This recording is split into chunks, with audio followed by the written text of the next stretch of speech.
Hello and welcome to the Warp Shelf. I'm Frank Duran. I'm Deshaun Vasquez. And today we're getting filthy. We're getting casual. Yes. If you don't listen to the Warp Shelf on a weekly basis, as you should, there is a thing we do called the Filthy Casual episodes, where we act like every other podcast out there. Yeah, where we just kind of shoot the shit and decompress, because we tend to focus on specific topics that we can like get deep on, but sometimes we just want a week where we could just talk about what we've been doing. Yeah, I think that we go deep on a lot of topics, and I think it's nice to kind of breeze through a bunch really fast, you know, kind of go through them. And we do have a format. Don't think that this is not gonna go out of control. We're gonna talk about movies and games we've been playing and watching recently, and then we'll talk about the Game Awards, the nomination of the Game Awards. Yep. And then we'll be talking about Deshaun going to Rhode Island Comic-Con. Yeah. So if you're a Rhode Island fan,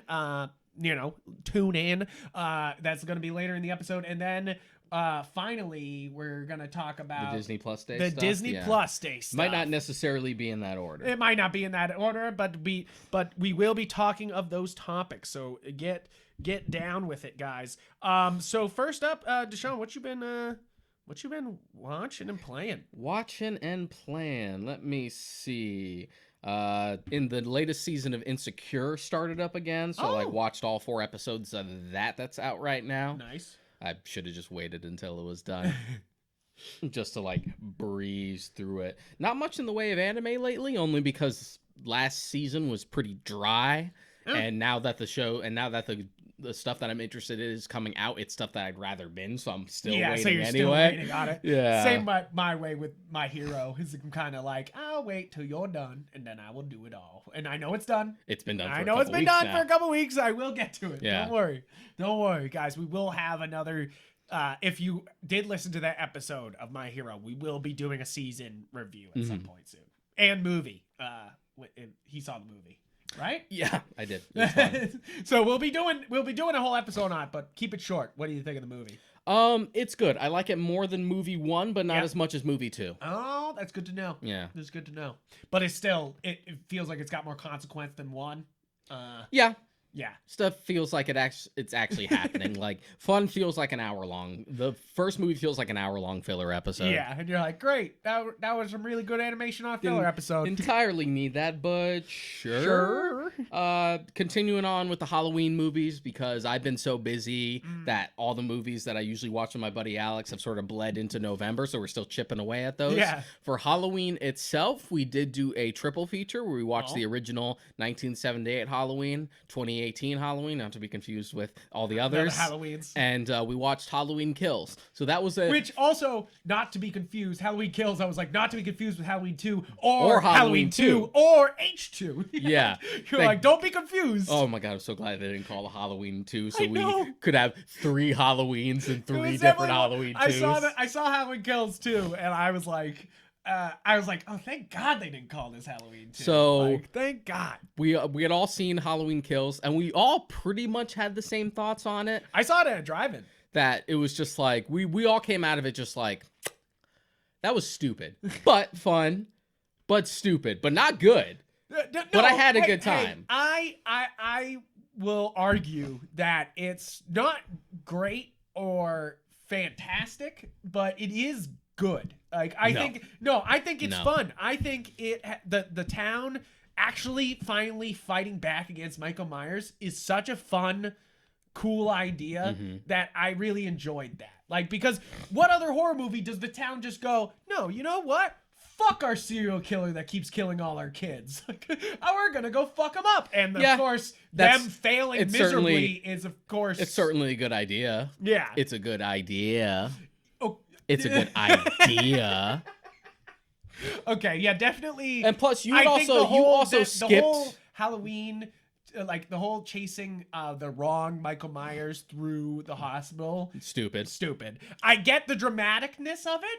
But I see the drama that they're going for there. I definitely encourage that, but it was just one of those things where you're just like, all right, we know it's not him. It bugged me because, like, and you didn't see 2018. You watched it at a double feature that just had the first. For some reason, had original Halloween, which of course in a drive-in, I get that. Original Halloween on a big screen at a drive-in, it was magical.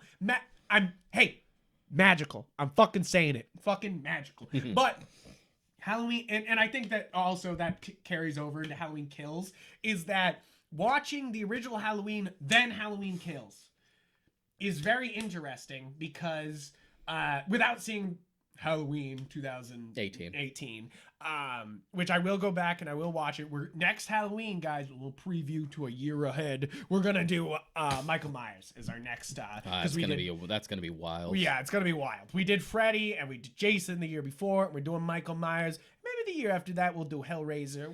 Oh god, I have to watch more Hellraiser movies beyond just the first two. No, we don't have. No, we only have to watch like the first 3, right? Like we don't need to see the 9 of them. 3's not good. Did you know there's 9 of them? Yeah. Oh my god. Oh my god. I didn't know there was 9 Hellraisers. I was like, who didn't stop these people? Who didn't stop them? I mean, I almost fell asleep watching 3, and I never fall asleep watching movies. But how? So I mean, Halloween Kills. I like the connections it has to the original film, and I think that's where it's strongest. Is bringing back Tommy, bringing back everyone in the neighborhood. Yes and no, but it it leans so hard into some member berry smoothie shit that it what starts to like mean? Sorry, really. What does that mean? Let me explain. If you guys are South Park fans or not South Park fans, there's these creatures in South Park called member berries, where all they do is talk about stuff that you love from your childhood, and you eat them like treats to get that like hit of nostalgia that you used to have when you were a kid. Just like, do you remember Star Wars? I remember. It's like, oh yeah, I do remember that. Okay. That's what member berries are. Okay. I definitely, yes, there's some nostalgia. And it bugged me because as I have issues with 2018 as well, but 2018 is a much cleaner and just stronger film overall. You can kind of tell that's the problem with Halloween Kills, is it knows it's the middle of a series. Yeah. It knows it's not the end, it's not the beginning, so it kind of, I think that's definitely the issue going on there. Oh god, is that it feels there's so doesn't much know how it wants to end. There's so much like unnecessary fan service in Kills. The idea on paper of like, oh, let's bring back Tommy Doyle. I'm like, yeah, sure, you already did that in Halloween 4, but sure. But with 2018, it seems smarter about how it wanted to approach the aspects of the original film without being too on the nose about it. Like, there's even a moment at the start where like the new teenagers and kids are talking to each other and saying just like, if you really think about it, all that happened was like 3 kids got stabbed like 40 years ago. Yeah. Like, I'm just saying by today's standards, that's not really that big a deal, which I'm like, yeah, sure. Not only does it work, it's just like, oh, these kids don't fucking know. But it's also like, yeah, technically, by today's standards, that isn't really that big a deal. That body count is very low for the original Halloween. I guess that's not really a thing in Halloween Kills. Because I guess apparently, everyone died. No, not that. Apparently, everyone in the fucking town remembers these 3 murders because they have to constantly remind you that 40 years ago, let me repeat that, 40 years ago, everyone was killed. 40 years ago. In case you forgot that it was 40 fucking years ago. Okay. We were watching it in the middle of watching it. Like, they started to know it was bugging me. So like they were starting to be like, hey, but Mod, it was 40 years ago. Mod, you gotta get over it. It's 40 years ago. Like, it got to the point where like we were near the end of the movie, and I said, I swear to fucking God, if they say 40 years ago one more goddamn time. And also, evil dies tonight. Evil dies tonight. But I kind of like that, though. That's the part. The evil dies tonight, I liked. No, I don't like the 40 years everyone thing. in this fucking the movie. Evil dies tonight works. Everyone in this fucking movie talks like they're Dr. Loomis, but they're not Dr. Loomis. I mean, yeah, definitely. They were handing off their Dr. Loomis monologues to pretty much everyone everybody. else, and it doesn't work because they're not Loomis. Loomis is the character. Like, even as far back as the first movie, it was just like, oh, he's gone from here. The evil is gone. Like, he's that character, but not everyone else is. But they also miss Loomis so much, so I guess they just decided to just give Loomis style dialogue to everyone. And I'm like, oh god, I didn't need old Sheriff Brackett just so he could lumber around for a bit and just have to say, hey Michael, everyone's entitled to one good scare. I was like, fuck off. Fuck off. I don't need it. Stop it. Shut up. Yeah, but I think the kills are good. I think if you stick to the actual Michael Myers bit of this movie, fuck yeah. Because first off, the firefighter scene is a big like, holy shit, Michael is not fucking around anymore. You know, like it's a big like, he will kill everybody instead of killing just, you know, girls or final girls or anything like that. It is strictly anybody who gets in his way now is going down, you know, like, and I kind of dig that like ampage they're going for there, but I can see what you're saying. I can absolutely see what you're saying. Like, and I think that if you take this as a middle ground, as a middle of the series, just kind of like, we got to get to the Laurie versus Michael, but we got to hype that shit up for a whole fucking movie, I guess. Like, it's like, like I'm excited for Halloween. It was fun. It was fun just for like, it was fun just for like slasher fodder. Yes, but absolutely. In a month where we watched a shit ton of slashers, yeah, I watched and a sometimes shit ton. this was fun, and sometimes that's good enough. But then the problem is like, what will bother me more is when you try to go a little deeper. And Halloween Kills is so up its own ass sometimes, thinking it's a lot deeper than it is. Yeah, I will agree with you there. I think it's deeper than your average slasher, but it's still up its own ass. It's also really tone deaf. Yeah. I do think that in a world where I watched a shit ton of slasher movies this past month, this was I think Halloween Kills was still a lot of fun. You know, like I think it was. But was that it for that was movies? The rant for movies for the most part. As far as what I've been playing, I did finish Metroid Dread. Nice. So that was a lot of fun. I kind of want to do a whole episode on Dread because I want to play it myself, and we do like because we don't do many video game episodes. That is to true. Be fair, and I was thinking about that. It would be fun because like one of the things I really like about Metroid Dread is that it's not newcomer friendly. Yeah. It's just like you probably know Metroid, right? Go. Like, they don't even bother to try to explain, like, this is the morph ball, and this does this. This is how you do a shine spark. You're just like, fuck it. Go. But I've never played this before. That's your problem. Go. It definitely feels that way. I was actually watching some speedrunners doing Dread the other day on Games Done Quick. If you're not subscribed to Games Done Quick on Twitch, they're a channel that does speedruns, but they do it for charity. So it's like one of those things that, like, that's the reason why I'm shouting it out, because they're a charity thing. Yeah. But they were just, it was kind of amazing for how hard people were saying that game was, how easily these speedrunners can beat this game in an hour. It's pretty wild. I don't know if it's because I did like the recent revisit of all the 2D games, so I'm still kind of you're still like, I'm good. I'm still fucking fit. Fighting fit. And ready to go. Like, I'm in fighting shape for it. But I found Dread really fucking easy. Really? Yeah, I also find Really? You're the first person I've heard of that. I find because you saw the journalist being like, I hate Dread because it's hard. And you're like, shut up, fucking noob. Like, first off, you shouldn't be writing articles. If you think a game is too game hard, journalists, then it's not good. If there's even a modicum of challenge, they'll complain about it and compare it to Dark Souls. I do think that challenge it is a very hard thing in games because, of course, you want people to play your game. Yeah. You don't want it to just be too hard that you can't play the game. But it's also one of those things that, like, not every game has to be that, though. You know, like, not every game. Like, yes, you can play War with your friends with cards, but you can also play Warhammer.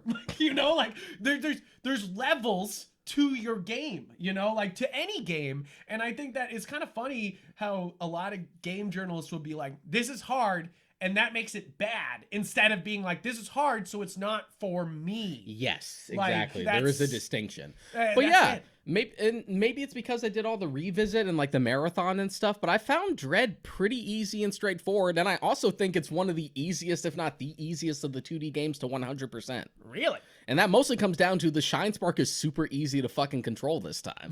It's always been such a finicky little bastard in the other games, but because the control is so precise on it, I'm like, yeah, I could fucking 100% this no problem. Nice. And I did. Yeah, how many hours did you get to complete with 21, 27? About that. Okay. Yeah, I saw your post. If you check his Twitter, he's got the fucking Instagram in that case. Yeah. Instagram. Yeah, I want to. So I mean, for my one game that I've been playing Dungeon Encounters. I did beat Ys I beat East 9. I enjoyed it. It definitely stayed its welcome too long at the end. Yeah. It's one of those games, those RPGs that had like 3 endings, and you were kind of like, okay, I get it. We killed God already. Let's move on. You know, like that's how we do things around here, like, Frank. I mean, it's true. Every East game ends with you being like, it's the god of something, and you're like, fuck you. Like and you just like murk it, and you're just like, I killed God, B. It's like Adol's just going around being like, I'm Kratos of this weird continent, exactly. You know, like so like Dread, I beat. I'm playing Ori and the Blind Forest again. Oh, nice. Yeah, I was already Are you playing on Switch or? I was playing on Switch. Okay, nice. I was already pretty deep into it before, and then it got overshadowed by other shit that I had gotten. But after Dread, I'm sort of like itching for another Metroidvania. I'm like, let me jump back into Ori and get through it. I'm almost done with that too, almost 100%. Nice. But East was good, but the weird ending.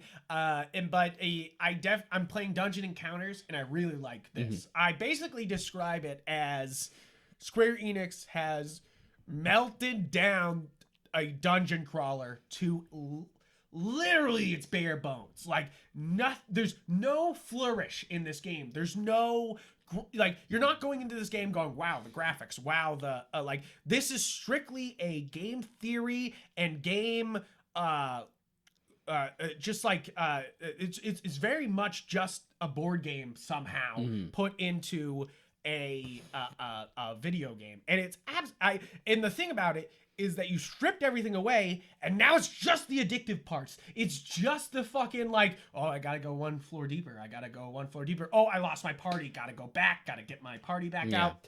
This first off, Square Enix has this is fucking it's basically the brain baby of the guy who made the ATB system. I can't pronounce his name. I'm sorry, and I don't remember it either. But he's fantastic. He's a legend. It's one of those things that's like, his name was attached. I was interested. And that's the thing. It does have the ATB system, but I'm not playing it that way because I like it being slower.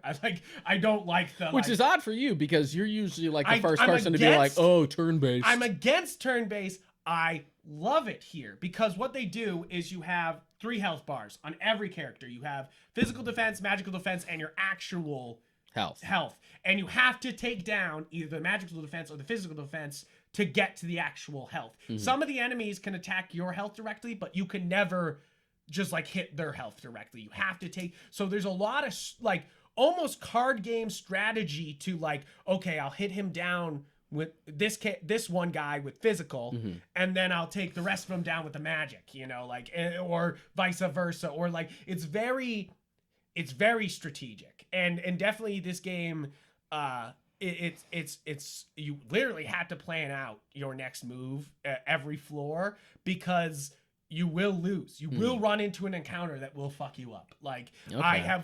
I have gotten endlessly frustrated with this game because sometimes you can see the encounters, but you don't know how much is in the encounters. You just know what's in it, what could be in it. And then sometimes you just walk in and there's 5 of something instead of 2. And you're just like, oh, fuck me. And you just get fucking wiped out. And there was also a lot of effects that literally just kill your characters. Just, there's one that just turns you to stone and you have to leave your character behind because of that. You literally have to take them out of your party and leave them. And then you have to find a specific shrine to unpetrify them and then go back and get them. So it's like one of those things that's endlessly hard in that aspect that if you get fucked, it's a fucking. It's a fucking. It's not a little thing. This is definitely not like, because I mean I played Pokemon and the dungeon mystery dungeon, and I was really into that, and of course I played Morero Chronicles or whatever. I've played a bunch of dungeon crawlers. I've played it, and I definitely enjoy the formula, but this has stripped down everything to its bare bones and has become so addictive and great. I love this, and it's definitely one of those games that Square Enix didn't put a lot of hoopla behind it because they know how bare bones it is. And I've seen a lot of reviews where they're like, there's not much to this. And you're like, yeah, that's the fucking point. It's minimalistic, you dumb shits. But whatever. If you are a D&D person, you will absolutely enjoy this. If you are a dungeon person, if you like play any of the mystery dungeon games, if you played any dungeon type crawlers, this is it, man. This is the fucking shit. And the best part is they have the music is absolutely slapping, dude. It is just some guy on his guitar just the whole time. Fucking incredible. And they first start off with their, they're just doing the RPG, like remaking those sounds. Like like the level up screen is like a certain, like guitar noise. And then they start doing remakes of classic songs while you're battling. And the important part is the guitars are not constant. They're only in your battles. Everything else is just the environment noises you're in. And it's kind of too relaxing because I listen to white noise when I go to sleep. And one level is just dripping water. And I literally fell asleep twice trying to go through those 10 levels. Because I was just sitting there being like, oh, dripping water. And then just like, and I fell asleep. But I got to say, not enough people are talking about it. I don't think it's everyone's cup of tea. Some people will think this is it's too expensive for what it is. Maybe you might want to wait for a sale, but it is fantastic. And I also have been playing some of the Nintendo Switch online expansion pack stuff because I bought the family plan for it. Yeah, I did try out Ocarina of Time just to see how it compared to like other ports. And oh boy, the input lag on that. Yeah, I wasn't a fan. I didn't feel it too much. I will say I know there is some, but like I didn't feel it too bad. I definitely felt it. And I'm usually not too sensitive to stuff like that because I'm not a speedrunner. I don't give a shit about that most of the time. But just having like, even beyond the 3DS remake to compare it to, like I still have like the GameCube copies of Ocarina Majora's Mask. And I've played those a lot. And just even compared to that, I'm like, is it me or is there a weird fucking delay on this that's like really bugging me? Am I crazy? I popped in my GameCube copy. I'm like, no, I'm not crazy. There's actually a really bad input lag here. I really hope the thing about this is that there's been so much bad press about how bad this emulation is. And it is emulation. They're not fucking giving you ROMs or anything like that, like, I mean, they're not giving you anything. It's like, so my thing is that hopefully they will update it. Like this is one of those things that this is a very classic Nintendo move. Either they'll leave this fucked up forever and we'll never get an update to this and everyone will shit on this forever, or they will update it at the end of this month and it'll be fine. Like it's a classic Nintendo move. They'll either go one or the other, where they'll ignore it wildly, or they'll be like, we can fix that. That's easy. You know, like, and that's what I'm hoping it is that because we already know, like you said, there's a 3DS version that works flawlessly, and I know that's the updated version, but there's literally, you could buy the original as a virtual console thing, like on so many on another system. Assuming you have them. Yeah. And it's like, it's one of those things that, what I mean is like you could, on your Wii, you could get it. So it's not like, so it's like they've already emulated it well to an older system. So where is that one? Where's that ROM? Why are you not using that one? Like, who knows? But I didn't. But the thing is, everyone was complaining about these things, and I didn't see any problems. I didn't have any input. It's the same thing as colors, though. I didn't have any problems with colors either. But you didn't know any better with that one, even more so because you never played the original. Yeah, copy. so it was like one of those things. I was going to get the new colors until I saw footage of it. No, I'm not advocating for colors. I am not. Just please don't think I'm advocating. It's gotten to the point where I'm like, I have a working Wii. Maybe I'll just grab. Maybe I'll just grab the original copy and just play that. I do. The thing I enjoy about the NSO expansion pass is the games I don't actually have on N64. Because of course I have an N64. You know me, guys. I collect shit. So I got the N64. I got the 3DS. It's like I have most of these games. I don't have Star Fox. So I'm really enjoying going through Star Fox just randomly. I don't have the N64 Mario Golf, so Mario Tennis. I'm excited for golf to come. I am Mario Tennis on 3DS and DS were some of my favorite of the Mario sports games, and to play the N64 one again is a lot of fun because the one on Switch it's garbage, people. I don't know if we don't often talk about garbage on our channel here, and we're usually pretty positive. But I fucking hated the new Mario Tennis, and I don't give a shit what you think if you thought it was good. I really don't. I didn't like it because they were like, let's do a bunch of video gamey shit instead of it playing like fucking tennis. Like, and I know, yeah, that's the reason why you come to Mario is there's all the power-ups. And you're like, no, build them into the gameplay. I don't want to watch a fucking like cutscene of you fucking hitting something. Like, please, just let me play tennis. Jesus Christ. Like, laughs and just let me play. Yeah. Laughs and just let me fucking play the game. Let me actually fight and choose what my units do as opposed to watching a cutscene. Yeah, I know, right? You're Yeah, just like, exactly. It's game design, you know? Like, Bayonetta and Devil May Cry, it's like, sure, people complain about quick time events, but Jesus Christ, would I rather quick time events. Yeah, God of War had them too, Yeah, but they God never of War like, they were never like in a whole just interruption. There was still Yeah. some interaction there, and you had to trigger it at least.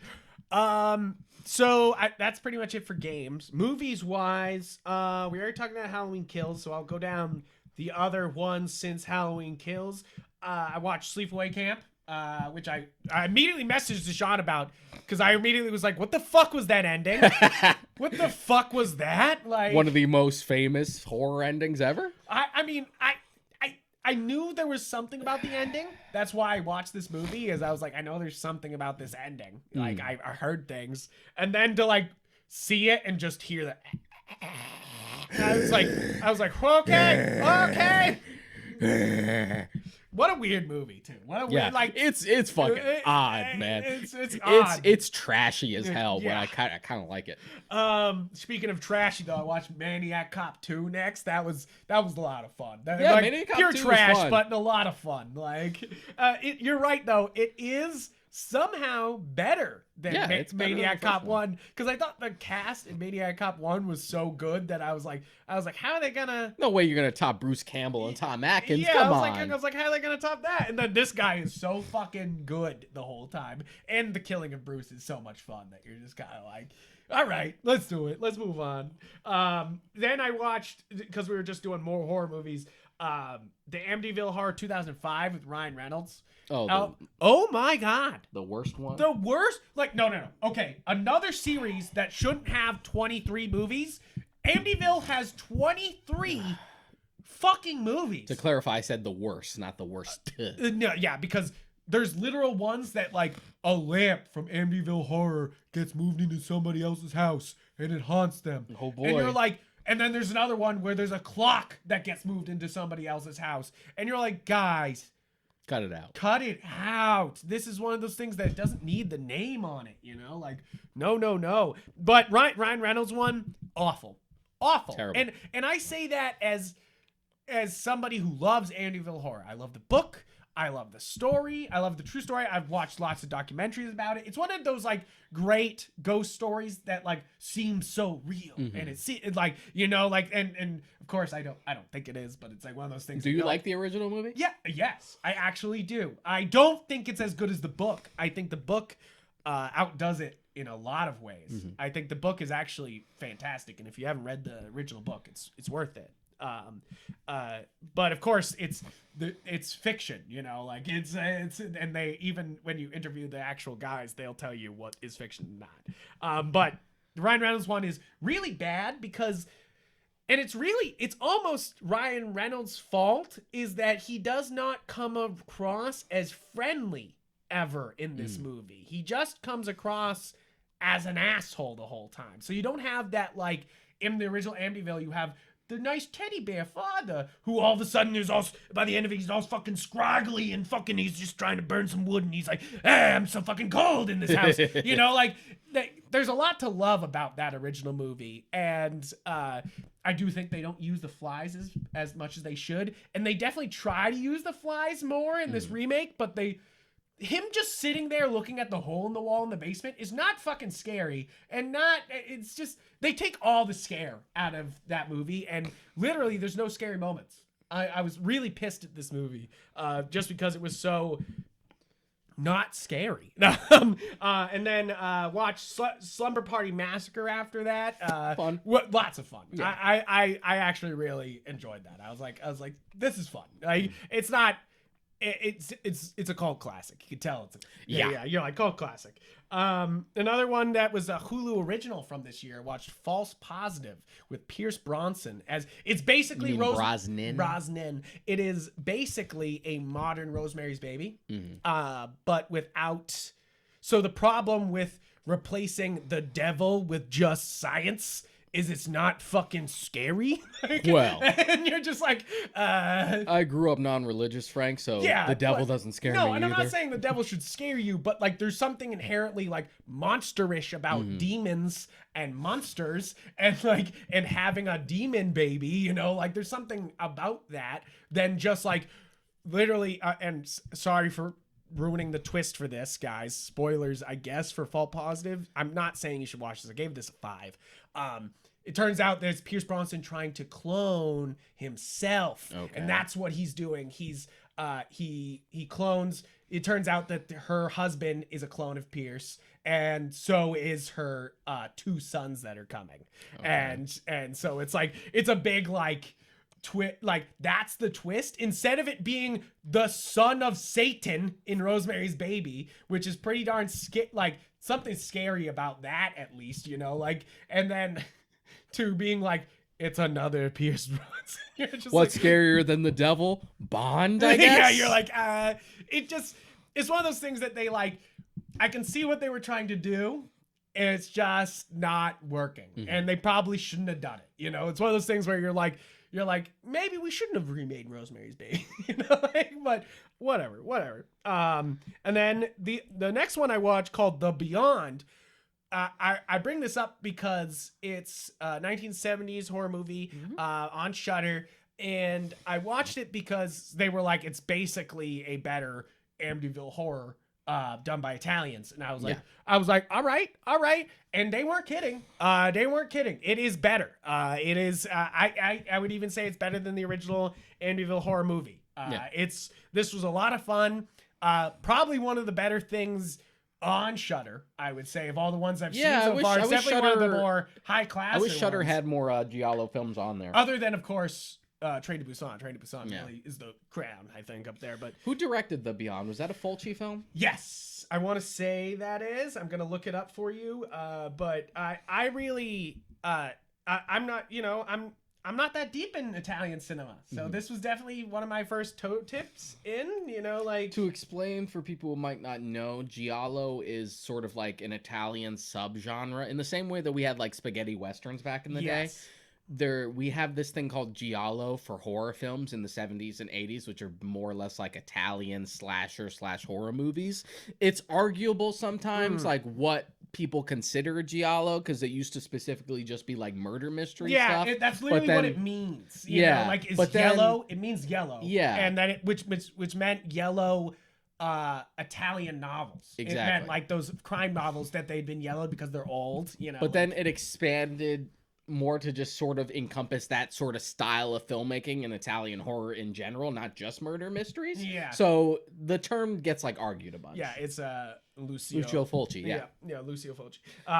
Fantastic though. I was really blown away, and I want to watch more by him. Is basically, I was like, okay, let me watch more. Another bad horror movie I watched not.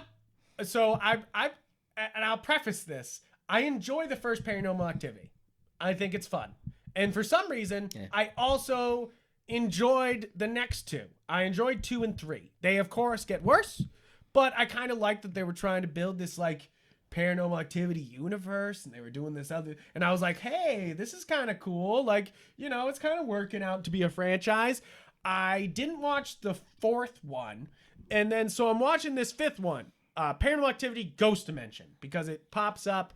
And my wife was like, let's watch another Paranormal Activity. I don't care. And I know there's the newest one that's on Paramount Plus. This is not that one. This is the one before this. Oh my God, is it not scary? Ghost Dimension is pretty fucking bad. Like, I didn't even find the first one scary. See, if you didn't find the first one scary, you will not find anything in this remotely scary. It's not like anything in this is scary at all. Literally, the worst part about this, Deshaun, you would literally lose your mind, is that literally the first half of the movie is them discovering the ghost dimension, and the way it's materialized is they have an old camera that when they see this little dust in the air, and then they go in and it becomes more dusty when they see the camera. It's like you're in the ghost dimension when that happens. And it's okay, not scary, guys. Nothing about little squigglies in the air is scary. Nothing. And that's most of the scares of the first half of the movie. It's just like little dust particles. Dust particles. Like, and you're just like, okay. And like, definitely it has some interesting things going on with, they were like trying to say that the cult that brings the paranormal activity ghost in, can somehow travel through time because of this ghost dimension. And that was the interesting part about this, but that's not what they spent time on. That is not what, like they definitely, this is just not scary. Not a scary movie. The only good visual in the whole movie is on the poster of the little girl in the opening of the ghost dimension and about to walk through this gigantic door over her bedroom bed. That's the coolest visual. That's it. You saw it on the poster. Whoops. Whoops. Whoops. So definitely skip that one. Speaking of more sequels, I watched The Conjuring, The Devil Made Me Do It. Conjuring 2 I really enjoyed. Conjuring 1 I had a good time with. I didn't like Conjuring 1, so I didn't watch anymore. I like 2, and I think Annabelle's stupid, but I really liked oh my god, what is the other one? There's one that I actually really liked, and I'm forgetting. I brought it up before. I just didn't like the original Conjuring, so I never bothered with any more sequels. Yeah, or there was like anything else Annabelle in the same and universe. Annabelle Creation. Yeah, Creation was the really good one, and then Annabelle Comes Home was okay. But like that, so basically, The Devil Made Me Do It. It's interesting because there's some of course, like any of the Conjuring movie, there's some true stories going on here, but they actually cut out a lot of the true story going on here because like really this guy. Like they were trying to prove in court that the devil made him do it, like they were trying to prove it in court, and really they don't show that the judge really just threw them out on that. They were like the judge was really like, no, get the fuck out of here. Yeah. Like he was like hell nah, like that ain't happening. But they turned that into this whole movie, and there's some scary moments here, but overall this is not as strong as some of the other Conjurings, and it doesn't show well. Moving on though, we saw Dune. For some reason, Mary watched A Haunting in Connecticut 2, George's Ghosts. Watching a lot of dumb sequels. Sequels. It's one of those things where it's just as good as comfort food because you know it's going to be dumb, so you don't need to watch all of it, but then you get to be like, oh, that's terrible. Like you get to be like, oh, that bad.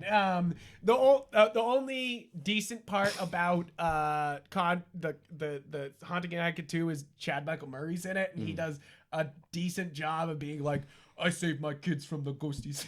Like he does a good job at that. But overall, it's supposed to be a true story. But no one fucking dies in the true story either. So it's one of those things that like, it's really not in a good story. It's not exciting. It's not, if you didn't know already, Haunting in Connecticut 2 is not worth it. It was not, it wasn't worth it. I was really holding out for really it. holding out for that one. And then we watched a really bad one that was brand new, called The Shattering. And it's definitely a COVID film. It was shot all in the same place, only has 3 people. And it's supposed to be this woman loses her baby, and it's like she's lost it. And she's definitely like, she keeps conjuring up different realities and stuff like that. And blames her husband. And she thinks there's something sinister going on with her husband. And of course, the real twist is it was her. It's bad. 2. This is the lowest score I gave all year long. A 2. This was bad. It's like, and usually I'll give a lot of credit to a low budget movie. You're like, hey, you shot in the same place. You only use 3 actors. Hell yeah. No, this is not good acting, not good anything really. And cinematography was dreadful, which is to me some of the more greater sins. Like if I notice how bad your cinematography is, that's dropping you like 3-4 points in my book. You Yeah. know, like no, like if I'm like, holy fuck, like Jesus Christ. Now another bad horror movie we watched recently, I've just been storming through these, is Slacks. Now this is people were pointing out movies where objects kill you, and they were like, oh, tire, you know, rubber, and I really like Rubber. I think Rubber's fun. I think Rubber's dumb, ridiculous. But, you know. This is trying to be Rubber, because it's just pants killing people, Slacks, but it's not good. It's not even in like a fun, like, haha, it's stupid. Like, it's just stupid. It's just stupid. You know, like it's like, that's the great part about Rubber, is there's like this good movie going on with the stupid thing going on, you know, like, and that's why it works. You're just kind of like, okay. But finally finished all those terrible horror movies, and I watched all the Mobile Suit Gundam original movies. Now these retell just the plot line of the original Gundam TV show, which I had not finished yet, but I had heard the movies were the same, and I was kind of like, but better, because the director literally cut out things he didn't like and then re-edited scenes he did like, and I was kind of like, if I believe in the auteur spirit, I shouldn't even watch the original. I should watch his. Well, that and and even before, you were looking for an excuse to just watch the movie, so you wouldn't have as much to watch. True, but to be fair, it's not that much less. They literally, it's 8 hours of movie. It's 3 movies, and they're each 2.5 hours long. It's not cutting back a lot. It is. I mean, they cut back a lot of the stupid things. A lot of the stuff that I was kind of like, we're wasting time here. They definitely just like chop that shit out. And it definitely makes it more palatable that you don't have to do intro, outro, recap. You know, like it is very just like, nope, these kids are still in danger. We are moving on. Like, and I gotta say, I've always been a mech fan. I've always wanted to watch Mobile Suit Gundam because it's the obvious. It's the epitome. It is the, like, everyone points at Neon Gellion and Gundam. Did you just say Neon Gellion and combine the 2 words? Did I? Yeah. Sorry about that. But I still haven't watched that one. But I'm a big mech guy. I'll watch anything with a mech in it. And to finally watch Gundam, and it to actually really live up to like everything I kind of hoped it was, you know, like I've watched some Gundam shows. I watched War in My Pocket and the other MS is 008. I've watched a lot of Ground War Gundam, you know, like that's what I've watched. I only watched like a little bit of Wing growing up because that was like the first one they put on Toonami over in the States, and then like a bit of SD. But like I've never been huge into mecha. I have seen Evangelion though. I mean, I love the idea of a mecha. I mean, I'm a Godzilla guy. Of course, I'm gonna fucking be like, yeah, is that a mech? Oh yeah, shit yeah. You know, like it's like the first. I remember loving Mecha Godzilla as a kid, and then first learning about like mechs and being like, hell yeah. I was like, yeah, that's gonna be dope. But I gotta say, all 3 of these movies are worth it. They're worth watching. You can borrow them afterward, Deshaun, if you want, because I got it on Blu-ray, but I think it's on Netflix right now if you guys want to watch it. So it's I didn't need to buy it, but I realized I didn't need to buy it. But worth watching. I love what it's trying to say the whole time. That's, I think, what stands out for Mobile Suit Gundam is it's really trying to say things about war and how we really, without meaning to, will always bring youth into war. You know, like even if Ma and Pa don't want you to be in war. Yeah, you know, like, it's like even Evangelion sort of touches on that, but it's also, Evangelion works because it's also sort of criticizing what the mecha genre eventually became, which was just power fantasy stuff. Yeah. And so it's just like, let's sort of bring that back to actually go into why this is fucked up that we make kids do this. Yeah, that's why I really enjoyed Mobile Suit, all 3 of these movies, because they really, Amuro gets put through the fucking ringer, you know, like, and they keep just being like, well, you're really good at this, keep going, and he's like, I had to kill people today, what are you talking about?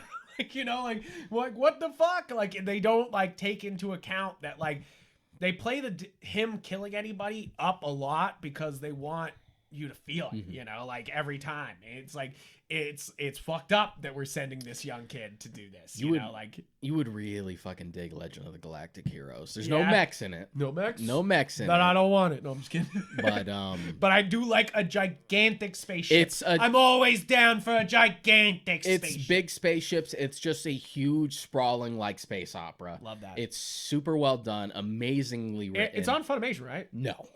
No, the remake is. The remake isn't you were as telling good. me that. You were I watched the first season of the remake and I liked it fine. Yeah. Everyone kept saying the original OVA from like the 80s was better.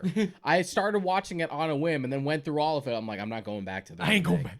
This is better. I'm not going back. I ain't going back. It's only on like fucking High Dive / like Verve. No, not even anymore because Verve doesn't have High Dive anymore. So just High Dive, I guess, and you can get the Blu-rays, but they're very fucking expensive. Oh man. So the thing I did while watching it was my first gunplay. Though that was definitely my major excuse. Is I was kind of like, I'll watch some Gundam, and I'll fucking get the gunpla out. I did 2 little entry-level guys. Hold them up to the camera. So audio guys, I'm really sorry. But you can check us out on YouTube to watch our pretty faces. But I got the RX-78. And then I had to buy this guy because this guy was fucking hilarious. They just did an American type for the new Gundam show, which is called Battle Log, which I did watch the first 3 episodes of that because they're on YouTube for free. And they basically go... It's a ridiculous show. It's kids. It's Yu-Gi-Oh, but with Gundam, because it's just the plot of Yu-Gi-Oh where they're like, I'm gonna fight you, and then they put in the fucking Gundam into a system, and then they're in the video game in the Gundam. We just saw like the first look for that Gundam like live action Netflix series. It was just a little like concept art thing, just a mech shrouded in shadows. Wasn't much to see. I gotta say though, the number one thing I after watching the Mobile Suit Gundam show is how fucking well designed is the RX-78. How fucking perfect is this beautiful little bastard? Well, I mean, it's iconic, so of course it's well designed. But not only iconic, but like it's just every little thing about him is so well done. First off, I love the head. I love the events. It's like, I know this came out after Star Wars, but they really do up the laser sword extremely well. I just. First off, it's the way even in the show, everything looks like it's movable. It works. It's, there's no like, how does that work? Which definitely comes with all the later Gundam shows. You're like, how the fuck do you transform into that? Okay, whatever, fuck. You're like, whatever, it's an anime, I don't give a shit. But everything makes sense with this mobile suit. I think that's a huge reason why this works so well. And I don't know, it's just so simple. Like the samurai head with the gigantic shield and sword and gun, you're just like, fuck yeah, bro. Like, hell yeah. And of course I did the third little guy back there. I won't bring him forward because I'm a little ashamed of his sticker use. I'm not very good with the stickers. But basically that's pretty much, other than I watched Attack of the Hollywood Cliches last night on Netflix. Really fun. Rob Lowe's hilarious. He starts off with, what does he say? Hi, you're not Rob Lowe, I am. and I love that as an intro. You're just like, or something like that. It's really fucking funny. Okay. Really fucking funny. He's really quite good. But basically, I'm gonna get sucked into it. I'm sorry to the people I was watching Digimon with, but this is gonna be the new thing. yeah. Rob had just finished Frontier. I'm like, you're good. Stop. You don't need to watch. You don't watch anything else after Frontier. I will finish Frontiers. I will finish that because but I definitely. I'm not huge, and I'll say it again, and I know I've already said this, is that I'm not huge into them turning into the Digimon. That's why I liked it. That's why it was different. I don't like that. I'm like, no. Give me the separate Digimon. Speaking of Digimon, though, I am supposed to get my new Digivice next week. I am. It's supposed to come here on the 23rd. Another one? No. It's the new version. So it's a smartwatch that goes around your wrist and has a display on there with your monster on there. And you can put chips into it to like load new monsters onto it and stuff like that. But really, it's a smartwatch, so when you run, it runs and stuff like that. Okay. It seems not it. It looked so nice, I had to pre-order it. I was like, okay, fuck, this looks nice. If you can check out my article on Galaxy of Geek about Digivices and how much fun I had with the 20th anniversary ones. So I am really excited to get like an updated new version, and see the differences. But they are expensive. It was like $70, and even now with the pre-orders being over and them actually being on shelves, it's still $70. You're like, okay, this is a serious Digivice. We made it watch, so yeah, so you gotta do it. Gotta shell out the money for it. But I'm going to be doing that. It's like possibly once I have that, I'll finish Frontiers. I'll be like, okay, time to do this. Now let's move on to the other things. Let's move on to. I can talk about Rhode Island. Talk about Rhode Island. Tell me, Deshaun went to Rhode Island. I had something else I had to do that weekend, so I could not go to. Rhode Island. Frank and I haven't been to a convention. I was in New York for. Yeah, you were in New York. I was in New York, yeah. Frank and I haven't been to a convention together in a long time. Sucks. Most of the conventions that I've been to for like the past like maybe 4 times that I've been, I've mostly gone by myself. Yeah. I try to drag Frank along, but it's always something that's coming up. It's stupid having a job. So yeah, I went to Rhode Island Comic-Con. This is the first time I've done a convention outside of Mass, for one, and 2, also the first time I've done 2 conventions in 1 year, because I usually just kind of save up for Boston and just let that be my fix for the rest of the year. But I had seen that Rhode Island was there, and that like there were guests that were there that never come to Boston. Like I know Kevin Smith was going to be there, Tony Todd was going to be there, and looking it up, it was really accessible. Like I could just hop on the commuter rail, and then right from the station, it's like a 15-minute walk to the convention. I'm like, shit, I think I might go. and so I ended up going. Went all 3 days, just rented an Airbnb out, stayed there like at night, and it was a blast. It has sort of a different attitude towards Boston, because it's not a part of like a huge chain. Yeah, like it's not a fan expo like the fan expo is. So it's a little more intimate, a little smaller. The biggest thing I noticed is a little bit more grassroots, which I like. Yeah. I like that, you're encouraged to like, you can stick around for a bit and talk to the guests, even though people are waiting in line. Where it's like a fan expo, so like get your shit signed and fucking move on. Fuck out of here. Yeah. There's so many other people waiting. That caught me off guard when I met Justin Cook, who's the English dub voice of Yusuke Urameshi from Yu Yu Hakusho. Nice. He's also Raditz and Super Boo and DBZ. Awesome. He's Kirishima in My Hero Academia. Oh, really? And Hatsuharu in Fruits Basket, a bunch of roles. Damn. Met him for the first time, had him sign my Yusuke Pop, and we had like a nice conversation about like, oh, what's up with the anniversary OVAs, because you said you guys were dubbing those. He's just like, oh yeah, we're still working on them, but they really? But COVID kind of pushed everything back, so I'm like, okay, I gotcha. And we just actually had a conversation, and I was already sort of like, okay, don't want to hold up the line, and he's just like, no, let's talk for a bit. I'm like, oh, okay, sure. Okay, let's talk. That's so nice. That's so nice. That's awesome. It's just sort of that different attitude where it's just like, yeah, people can be a little more personable here, because it's not like you're part of a chain. Get your selfie, get your signature, move the fuck on. We got other people in line. It's true. They're like, this is McDonald's. So I got to meet Justin Cook. I got to meet and take a great picture with Tony Todd in fucking costume. Which was great. That's cool. Yeah. That's really cool. I had seen that as an option because I was looking at the photo op prices. Yeah. I'm like, okay, how much is Tony Todd? And then it said like 60/80. And he was the only one that I noticed that like, wait, what's the difference? Why is there two like what adds $20? And then I actually checked on the page. There's like Tony Todd in Candyman costume. I'm like, ugh. I'm spending that extra $20. Was he just changing between guests, or was there one day he was in costume? There was one day he was in costume, and then one day without. Yeah, I was just like, come on, what was he changing every picture? Jeez, like, yeah, that makes sense. Okay. So if it's $20 more, but you get to take a picture with him in costume, you're gonna fucking spend the $20 and take a picture with him in costume. And I did, and it was great. He's fucking tall. Yeah. And I'm not saying that big. just because I'm not the tallest guy in the world. He's Short like king. 6'3", I think.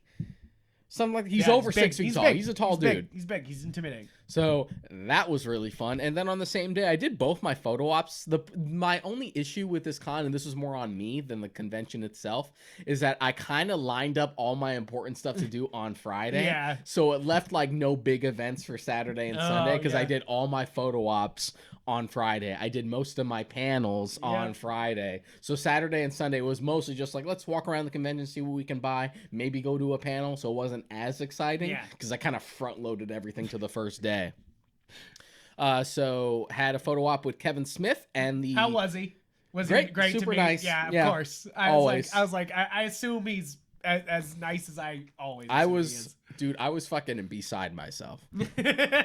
You know us. If you've listened to the show, you know we're big fans of Kevin Smith. We Yeah. have a whole US Universe episode, which was more or less our first like foray into like works of episodes before we found a name for it. Yep. So we love Kevin Smith. He's a good dude. I was beside myself meeting him. I was fine. Do you remember like the first time we ever went to Boston Comic-Con and like meeting Scott Snyder and Gail Simone? We would just fucking we just freeze. Fell apart. Yeah, we just fell apart. I wasn't like that. I didn't think I would be like that. You know, like Yeah. I'm usually so good with big names, but like there is something nerve-wracking about meeting somebody that like you have a weird parasocial love with. Yeah, like, exactly. They don't know I love them, but I love them, and I don't want them to know me and be like, this guy's a weirdo. You know, like, Yeah, exactly. I want them to be like, that guy's cool. So thankfully it's like, it's quick because in a photo op, you know, you shake your hand, you say hi to everyone, and then you pose for the picture, and then you move on. So I was fine with that. But like after, just like I kind of just blanked out what happened after. I took the picture and walked off and grabbed my photo as it was printed out, and I don't remember like the next like 7 minutes. Just fucking blacked out. Just fucking blanked out. And then once I came to, I was just kind of standing way further away from like the photo ops. I think I just kind of walked away, just zoned out. And then it's just like, wait, where am I? What happened? That's never happened to me before.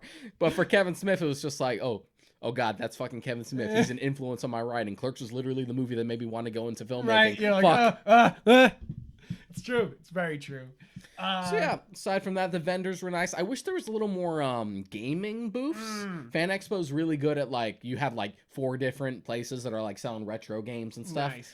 In Rhode Island, there was only like 2 and they were pretty small. Yeah. Yeah. So not many as gaming big. vendors there. It's also weird how they utilize the space just because the convention center is built so weird. Yeah. Because there's like, the way it is that it's technically 2 separate buildings that are connected. Yep. You have the Dunkin' Donuts Center, which is mostly just a ring and a stadium. In the Hasbro, right? Yeah. Yep. I did HasbroCon there one year, set up for them. It is a weird building. Yeah. Weird So it's building. like circled around.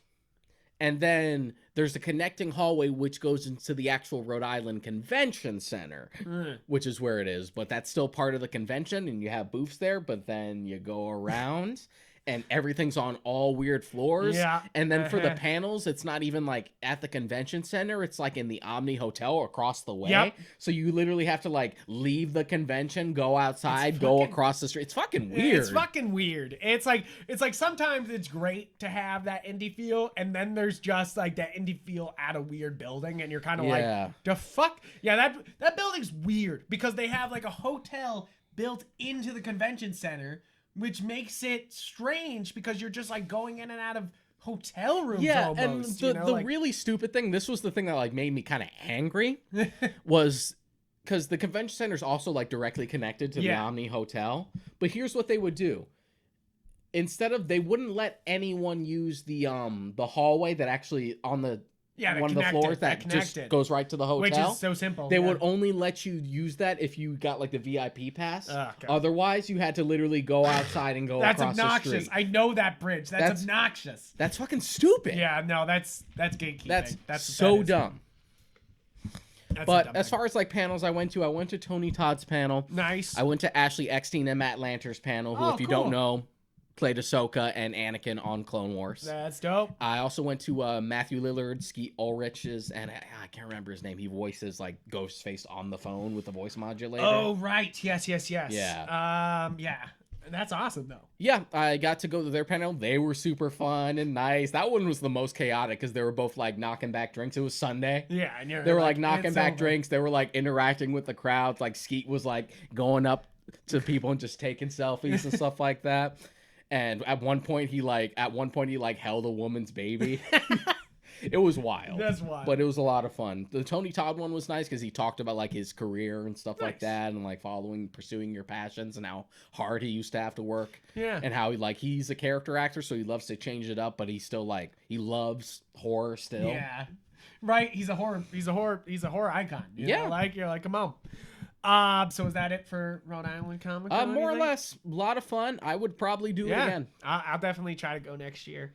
We'll do the Game Awards next. So we'll go through some of the nominations. We won't go through all the nominations because do you want to do Disney Plus Day first? Because what did it come first? It did come first. Did it? Game Awards nominations were like a couple days ago. Disney Plus Day was like last week. Yeah. Okay. So Disney Plus Day. So this was kind of replacing the D23 con. In a very big way, because usually every year there's D23, which happens, and they basically hold this big Disney convention. It's in Anaheim, isn't it? Most of the time, yeah. So it's near their studios, and what that usually meant was they would show off new projects at Disney Plus Day and show off clips. And the good thing about D23 is it's usually under wraps. They started to let a lot through in recent years, but it was very much like they were showing clips and you couldn't show that off. You couldn't film it, and we would get it was strictly press. Yeah, it was strictly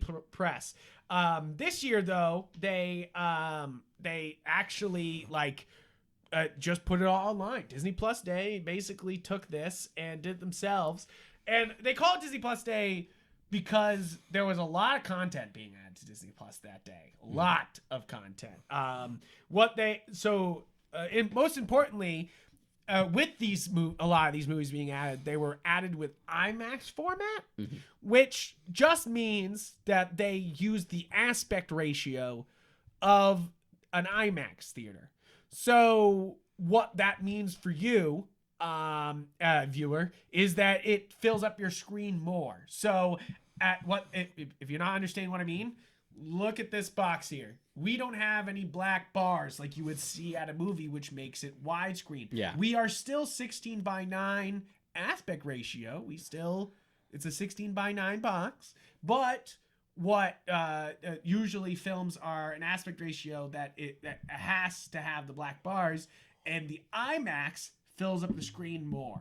So what that means is that they basically, if you have a nice enough TV, it is a jump. If you have a nice home setup, if you literally have a home theater, or even beyond that, just a decent Ultra HD TV that's big enough, and a sound bar or something like that, something, it shows. First thing, I didn't even think I would watch anything on Disney Plus Day, but I threw on Shang-Chi and I didn't turn it off.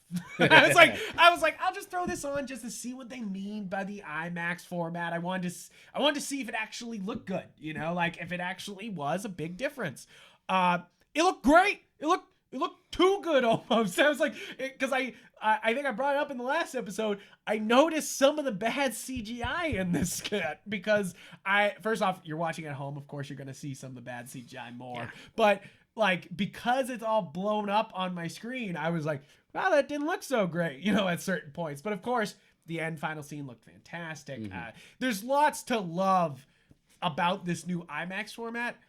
I worry this will turn into a gimmick that they'll put on every other service. Yeah. And it won't actually be IMAX. Yeah. It'll just be a stretching of their aspect ratio. It'll give people the wrong idea, and just even for films weren't even filmed in IMAX. Yeah, exactly. IMAX scenes that they might just do it just because it's what we do. Which they did do that. If you watch some of the Disney Plus ones that are IMAX formula, they not all filmed in IMAX format like Shang-Chi was. They'll open up at that time.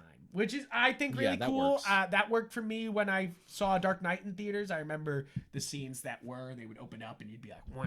It was way more noticeable in Rises just because that end fight scene, they're like really cutting back and forth between like shot on IMAX, not shot on IMAX. Yeah, and you're like, wait, hold on. But there was, I think, a bunch of, I think it's like 12. No, it's a lot of movies. There's a lot of movies here that got added on Disney Plus Day. So you have Shang-Chi, you have Jungle Cruise, which I'll watch it for free. Is all I said. I'm like, I'm not paying for that shit. I'm not. Like, same thing as Red Notice. I do not want to for a Dwayne The Rock Johnson movie. Give it to me for free. I'll watch it. Even at that, I'm sure I could find something more interesting to watch. Yeah, I'm not exactly jumping to watch Jungle Cruise. It's not like Disney's gonna take a fucking hit if I don't watch Jungle Cruise. And then they put out the Home Sweet Home Alone, which is the newest Home Alone movie, starring the kid from Jojo Rabbit. Which are just like, that poor child. I mean, if you want, good for him. If you're trying to find like a super charming child actor, he was that makes sense. This casting. At least the casting seems right. I'm saving that movie till it's actually Christmas time because I can tell I will be too harsh on it if I watch it not at Christmas time. Christmas movies are absolutely worse not at Christmas time. You can't not watch them outside or it's awful. Marvel Assembled, another episode of that came out with the making of Shang-Chi. They have a new Marvel Studio Legends for Hawkeye because... Did you watch the episode that they did about Mando for that last episode with Luke? Oh, no, I didn't yet. It finally fucking came out. It finally came out, yeah. Yeah, it was good. It was good? Yeah, it was worth it? It was cool to see. Maybe we could watch it in between episodes. And then they put out this really fun little documentary called Under the Helmet, The Legacy of Boba Fett, which is just kind of like everyone being like, yeah, Boba Fett's cool as shit. and we carried him into a character, you know, like, and that is, it's we built an entire fucking lore just based on how cool this dude's costume was. You got, they put Enchanted on there because they announced on Disney Plus Day Enchanted 2 is coming. It's not called Enchanted 2, it's called Disenchanted. What? Why? This was my only question. Why do we need a sequel to Enchanted?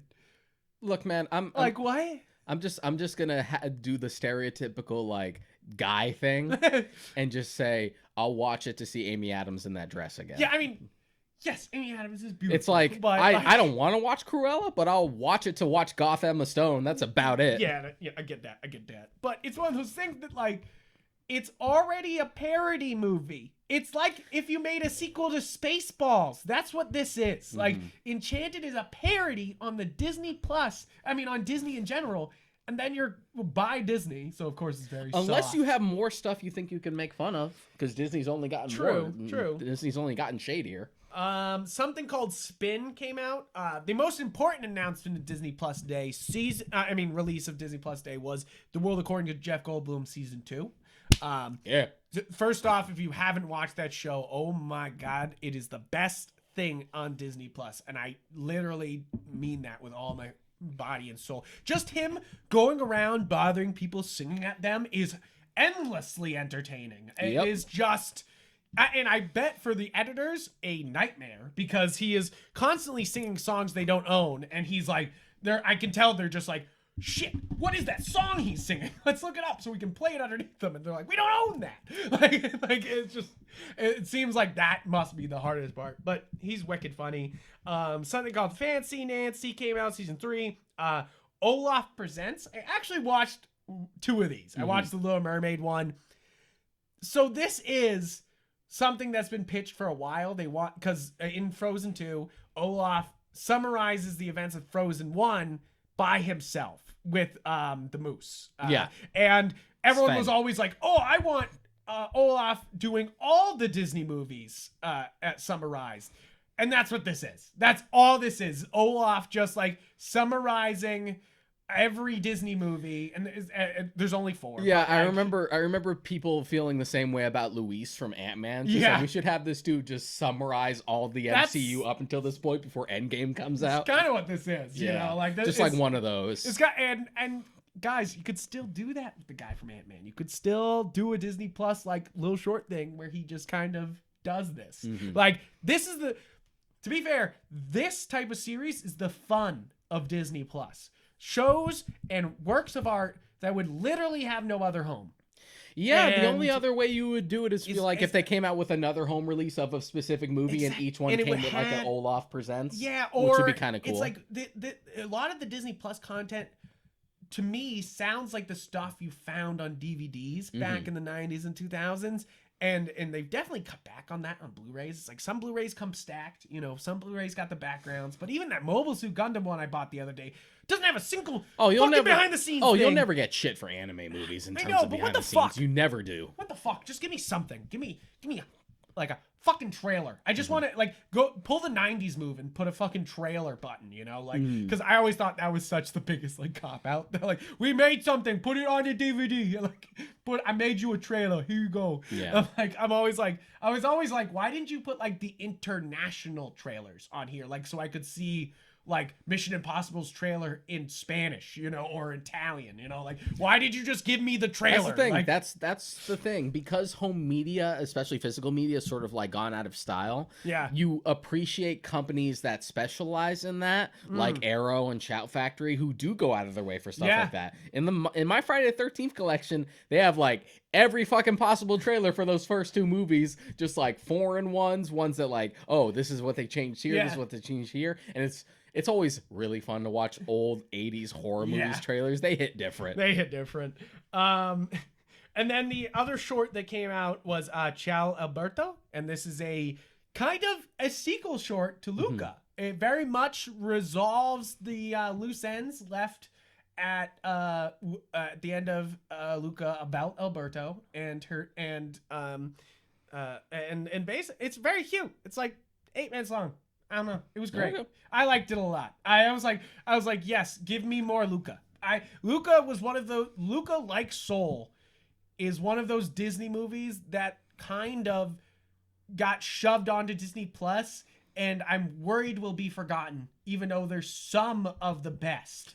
Yeah. Like, and Soul and Luca, I feel they still sold toys. They sold toys like gangbusters, so they did their fucking job. But like, it's one of those things that I worry, film preservation wise, those guys might disappear. Yeah. Like, and I do think that they're really quite good. So they showed off a lot of stuff for Disney Plus Day. They showed off a lot of things. Now what the fuck? Here we go. I finally found something. Variety. Thank you. God damn it. Shout out to Variety. So they showed off a lot of things. Of course, we'll have to talk about kind of the most hype, but also the most disappointing thing of the day. They showed off Obi-Wan Kenobi stuff. Yeah. But really, it was just like a, can't wait till you guys see Obi-Wan Kenobi. And I was like, me too, bitch. Yeah. Me too. Just mostly like concept art and stuff. But what I do appreciate... Which I appreciate the concept art. I appreciate the concept art because it confirmed... Or not confirmed, like it sort of dispelled one of my biggest fears with that. That was just going to be on Tatooine. Is that it was mostly just going to be on Tatooine. And given what they've shown in the concept art, that's not the case. I'm like, okay. I do.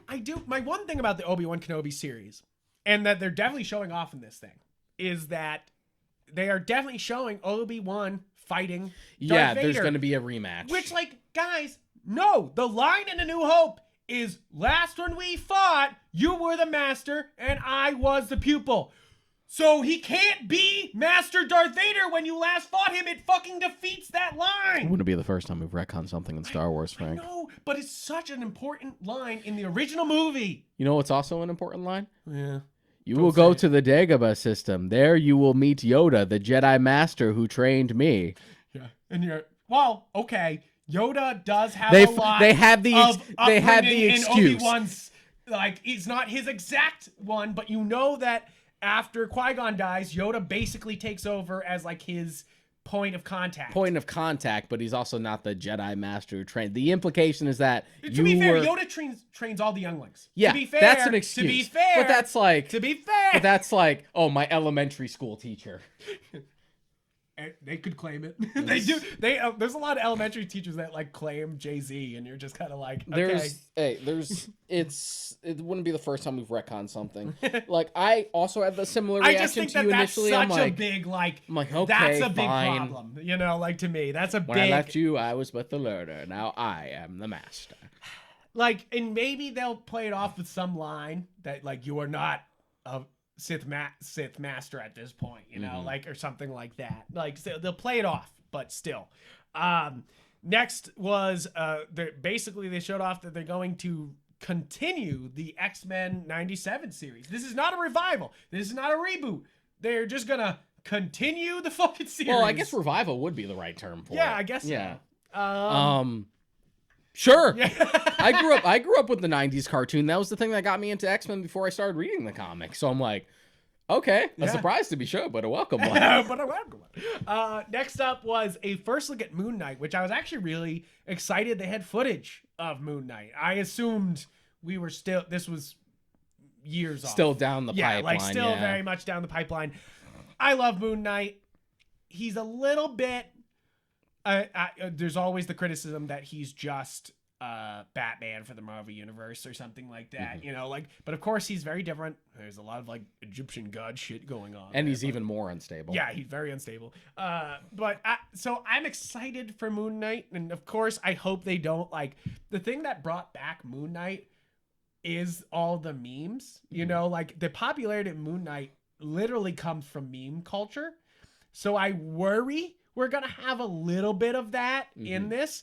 It's because I saw there was an AMA with the writers, and they definitely understand the Dracula, you big nerd, you owe me money. Like, and the like all the ketamine jokes. Like the writers definitely understand that, like the meme of Moon Knight. Yeah, and I worry about that. I always had mixed feelings about like incorporating memes into stuff. Yeah, like we've seen it with the fucking Multiversus game. That was announced that like they literally they're pretty much doing the Ultra Instinct Shaggy meme, which is okay. To be fair, that's a great way to include Shaggy. Yeah, if you're gonna do a fighting game, you sort of have that built-in excuse. The minute I saw that, I was like, that's actually a great excuse to bring him into this game instead of him just constantly like throwing sandwiches or using Scooby-Doo as like an assist. Yeah, you actually have him throwing punches. You're like, okay, and it's Matthew Lillard. But between that and the NetherRealm thing, oh yeah. Like I saw a tweet the other day that was just like the fact that Ultra Instinct Shaggy came up in $1 Million meetings twice is really funny. Yeah, right. You're just like, oh, it's kind of. I mean, it's the same thing as Big Chungus. Like we literally got Big Chungus in Space Jam 2. That meant that somebody in a giant writer's room brought up Big Chungus as like a very serious idea, and then people had to animate him. You know, like you're like, oh god, guys. The big one of the Marvel Showcase, I think, in my view, is the She-Hulk trailer. I think first off, it looks good. The suit looks good. She looks good. I mean, they don't show her face, but they show this behind the shot, and you're like, she looks like She-Hulk. Like. And and them remaking the shot from the 70s show at the end, I already said to Sean, I'm like, that's it. That gives me so much fucking confidence, you know? Like, I'm just like, hell yeah. I'm excited for it. It's definitely one of those things that all these Disney Plus Marvel shows are out now, and it makes me, and What If is my favorite now, and you're kind of like, okay, step it up. You know, like sure, Loki and WandaVision start off promising, or Loki, it's the opposite. Loki ends promising. If we're gonna start dipping our toes into continuing old shows like we're doing for X-Men, you know, I would love it if you guys would bring Earth's Mightiest Heroes back. That'd be a great cartoon. That'd be a great one. So I mean, but to be fair, I do think that She-Hulk's just going to be a lot of fun because it's just going to be like a legal show. Legal show, and plus I'm sure that's what they're going to use to like fucking throw all the Hulk shit that they can't actually fucking do with the Hulk at her instead. I'm like, sure, if that's where I have to get it, so be it. Tim Roth's in it too, so you're like, so we're doing Red Hulk? Like we're doing Red Hulk. You mean Abomination? Oh, Abomination. Sorry. And who was already in Shang-Chi, so I'm like, okay. Maybe we'll finally fucking pay off the leader at the end of the Incredible Hulk because we left that dangling. Probably not. but we could. the next thing that actually gave me a lot of hope is the Miss Marvel show. The Miss Marvel show, the clips from that give me a bunch of hope. I hope they are not. I don't know. It's hard because visually I get why they changed her powers. I didn't notice. Did they change that she doesn't stretch? Yeah, it doesn't really show up in the trailer because this is just like a first look type it was of a thing. first look thing. But they've showed off like concept art and stuff like that of her utilizing their powers, and they're slightly shifted. It's not so much that she like stretches anymore. It's more that she like creates constructs out of herself. So like instead of stretching, it's like a construct of an arm stretching. I think they were afraid to do the stretching because it would look silly, and plus there might be too many Mr. Fantastic comparisons when they do eventually do that. And just give me Plastic Man. Just give me what's his name in the DC? Is it Plastic Man? Yeah, Plastic Man. Give me Plastic Man. Give me I know he's a shitbag, but just do it. The other announcement that I don't know how to feel about this. Like, of course, Agatha was fucking great, but Agatha House of Harkness as a whole show, I don't need it. Like, I don't. She doesn't need. This is where Marvel is going to shoot themselves in the foot. This is the point. These kind of things where you're taking your good ideas and you're spinning it off to something that's. What are you going to do? What, like, I know Agatha is a big character in the Marvel universe, but she's got it. Sort of. She's a big villain. That's the thing. She's got to fight. Other people, sometimes villain / like mentor. Yeah, and it's just one of those. It's things. It's like if you gave Madam Web her own show. Yeah, you know what I mean? That's exactly this. That's a great comparison. Is that like you wouldn't want to watch a Madam Web show? You give me a Silk show, I'll fucking watch that. But don't fucking give me or Spider Woman. Fuck, give me Spider Woman. Where the fuck is Spider Woman? Who owns Spider Woman? Is it Sony? They should, yeah. No, she's a mutant. What? No, she's a mutant. Is it Fox?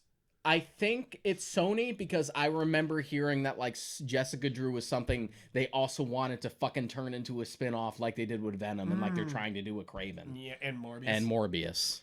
And Vulture. No, I'm just kidding. He's don't tempt them. No, now the real actual welcome. Like, this is the most welcome announcement at this thing was them doing Spider-Man freshman year. Animated show, new animated Spider-Man show.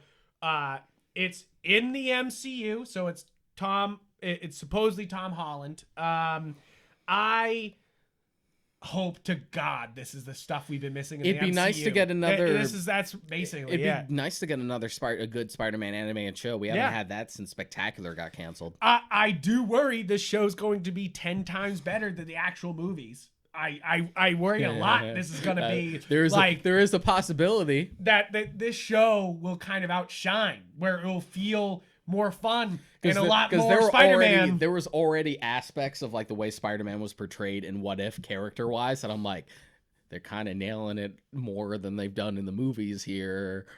Boy. So the next one is probably the farthest reach of this. It's another spin-off. It's another one. Yeah, that's this one was reach. also like another because one. It's a spin-off, they're announcing before the shows come out. So Hawkeye will introduce Echo. A deaf Native American hero. And they're giving her own series before we even... First off, Hawkeye's not out yet. Second off, why the fuck would we not have a Haley Hawkeye show after this? And why would we have an Echo show instead? I mean, for all we know, maybe she'll take up the mantle of Hawkeye by the end of this, and like any other seasons it'll just be her. Yeah. I hope. That's the thing, is that like... I hope that's what they're doing, and we're handing it off to her. Hawkeye seems fun. I like that it's going light, like it takes place during Christmas time and stuff like that. I'm like, hey, okay, especially because Loki that's what and Matt aspects, comic feels like, you know, and especially because Loki and aspects of What If were like so fucking heavy and like grandiose. It'd be nice to have some lo-fi stuff. Better fucking have Pizza Dog in it though. I'll come after you if Pizza Dog's not in it. No, Pizza Dog's in it. Okay, he's got a character poster. Good. He's very cute. I've already seen clips of him. He's very cute. That's a run I want to revisit. Is the Matt Fraction? Yeah, Hawkeye it's a great run. one. I got back there. I only got the first book. But next up was another animated series that I was like, hell yes, more animated series, please, Disney Plus. Marvel Zombies. Surprising no one. So the good news is that they've already stated this is not the What If universe. Mm-hmm. This is literally going to be Marvel Zombies. This is going to be the Kirkman stuff. Which my only thing about this is I don't know for sure. Did they bring Kirkman in on this? I don't know. He might be busy. He might be busy with Invincible. and also why the last minute? No. Sorry, that's Brian K. Vaughan. But it's like the man's busy. You know, the next one. This is one of those things that I have so little hope for, but I really hope it works. It's one of those things that I just hope it works. Is Ironheart. I hope it works. It's just one of those things where Riri Williams as a character never worked for me in the comics, but there are other characters that never worked for me in the comics that I like in the MCU. I don't give a fuck about Sam Wilson in the comics. I like Anthony Mackie's version of Sam in the MCU. True. So if you can sell me on something like that, maybe you can sell me on Ironheart. Yeah, it's true. Ironheart in the comics is just it was clear that Brian Michael Bendis was trying to strike that that same Miles gold Morales that he hit with Miles Morales, and it just didn't work. Well, I mean, she's still in the MCU, so it worked, but it wasn't the success that Miles was, and that's what I'm hoping for, is that Ironheart can be that for what's her character? Riri Williams. It's I hope that we can that's the good thing about the MCU is it's already a what if. It's our true fans know it's a what if. Is that what if Disney made a Marvel series? And so we know that Ironheart is not the most popular. So I hope this kind of MCU version might be, and maybe it can afford to stand on its own 2 feet because Tony's not around anymore. That's what I'm hoping. That's what interests me about Armor Wars. Yes. Because it's weird to do such an important Iron Man storyline without Tony. But the idea that once Tony was gone, this would kind of fall apart and Rhodey would have to take care of it. So you now have an interesting take for it now. True. So that I'm excited for. I love that they only showed off one single clip of the next thing, Secret Invasion. They literally just show an older Nick Fury with a scratched eye, and you're like, hell yeah, give me that shit. I don't care what it is. You're yeah, Nick Fury all fucked up. Let's go. Even if I can't take it seriously because I know where he lost his eye from. Yeah, right. You're it was a cat. It was a motherfucking cat. It was a cat. It was implied that it was this sometimes Miss the Captain Marvel movie hits me, I think about some of the implications it implied, and you're ooh, ah. Yeah, that's where Nick Fury got his eye injury from and why he wears the eye patch, or the fact that Carol specifically is the inspiration for the name the Avengers specifically. You're what? It's oh, that wasn't earned that at all. Didn't work that one out. Next is a bunch of animated shorts called I Am Groot, and of course Marvel shorts. I'm okay, yes please. Sure. Yes please. They confirmed What If season 2 is coming next year. As I said before, What If is my favorite Disney Plus show now. Just give me. I want more now. I know that's weird to say, but I want today, Friday, to be an episode. Please give it to me. I want it. I don't know why. I could watch What If forever. This show could go on forever. I want it to. They really only showed off the title again of the Guardians of the Galaxy Holiday Special. They didn't even show a clip again. Is this shot? I don't think it is. I don't think they've even started it yet. No, because they're filming 3 right now. The starting of 3 started last week or 2 weeks ago, and it was funny. James Gunn specifically said it because somebody was some magazine posted that filming started, and he's no, it didn't. I'm not there right now. Look, and he took a picture of his slippers, and it was and you're haha, James Gunn, you fucking. I love hilarious. Filmmakers just being fuck you, journalists. Yeah, right. You don't know shit. You know shit. And I love James Gunn because he'll shoot down rumors and confirm rumors and shit like that. If he's allowed to, of course. But I do love that, and it was just funny because he. So that means to me that they're done with the holiday special. But why haven't we seen anything from it? Not even like a Chris Pratt in a Santa suit thing, you know, like or a group in a Santa suit thing. We're in the middle of October. We're kind of getting there already. I assume. I want to advertise it. It's coming out next month, right? I'd imagine. I imagine, but that's it's the thing. A holiday special. Disney Plus Day did not confirm when. It doesn't even say in this Variety article when it's supposed to. It just says that it's coming. Now for some other things that were shown off. Well, you're just gonna skip through Willow? No, I was gonna say Willow. Willow's coming. Willow revive. This is a revival. Did you ever watch Willow? No, I have growing up? not. I never watched Willow. It's It's one of those things that Willow and the Never-Ending Story are like those weird gaps that I have in like those in like fantasy movies, and I am missing a lot of weird fantasy movies. You know, Willow was fine. It's weirder now watching it in a post Lord of the Rings world because it's clear that like, oh, you guys tried to get the rights to Lord of the Rings and you couldn't do it, so you just kind of made your own thing instead.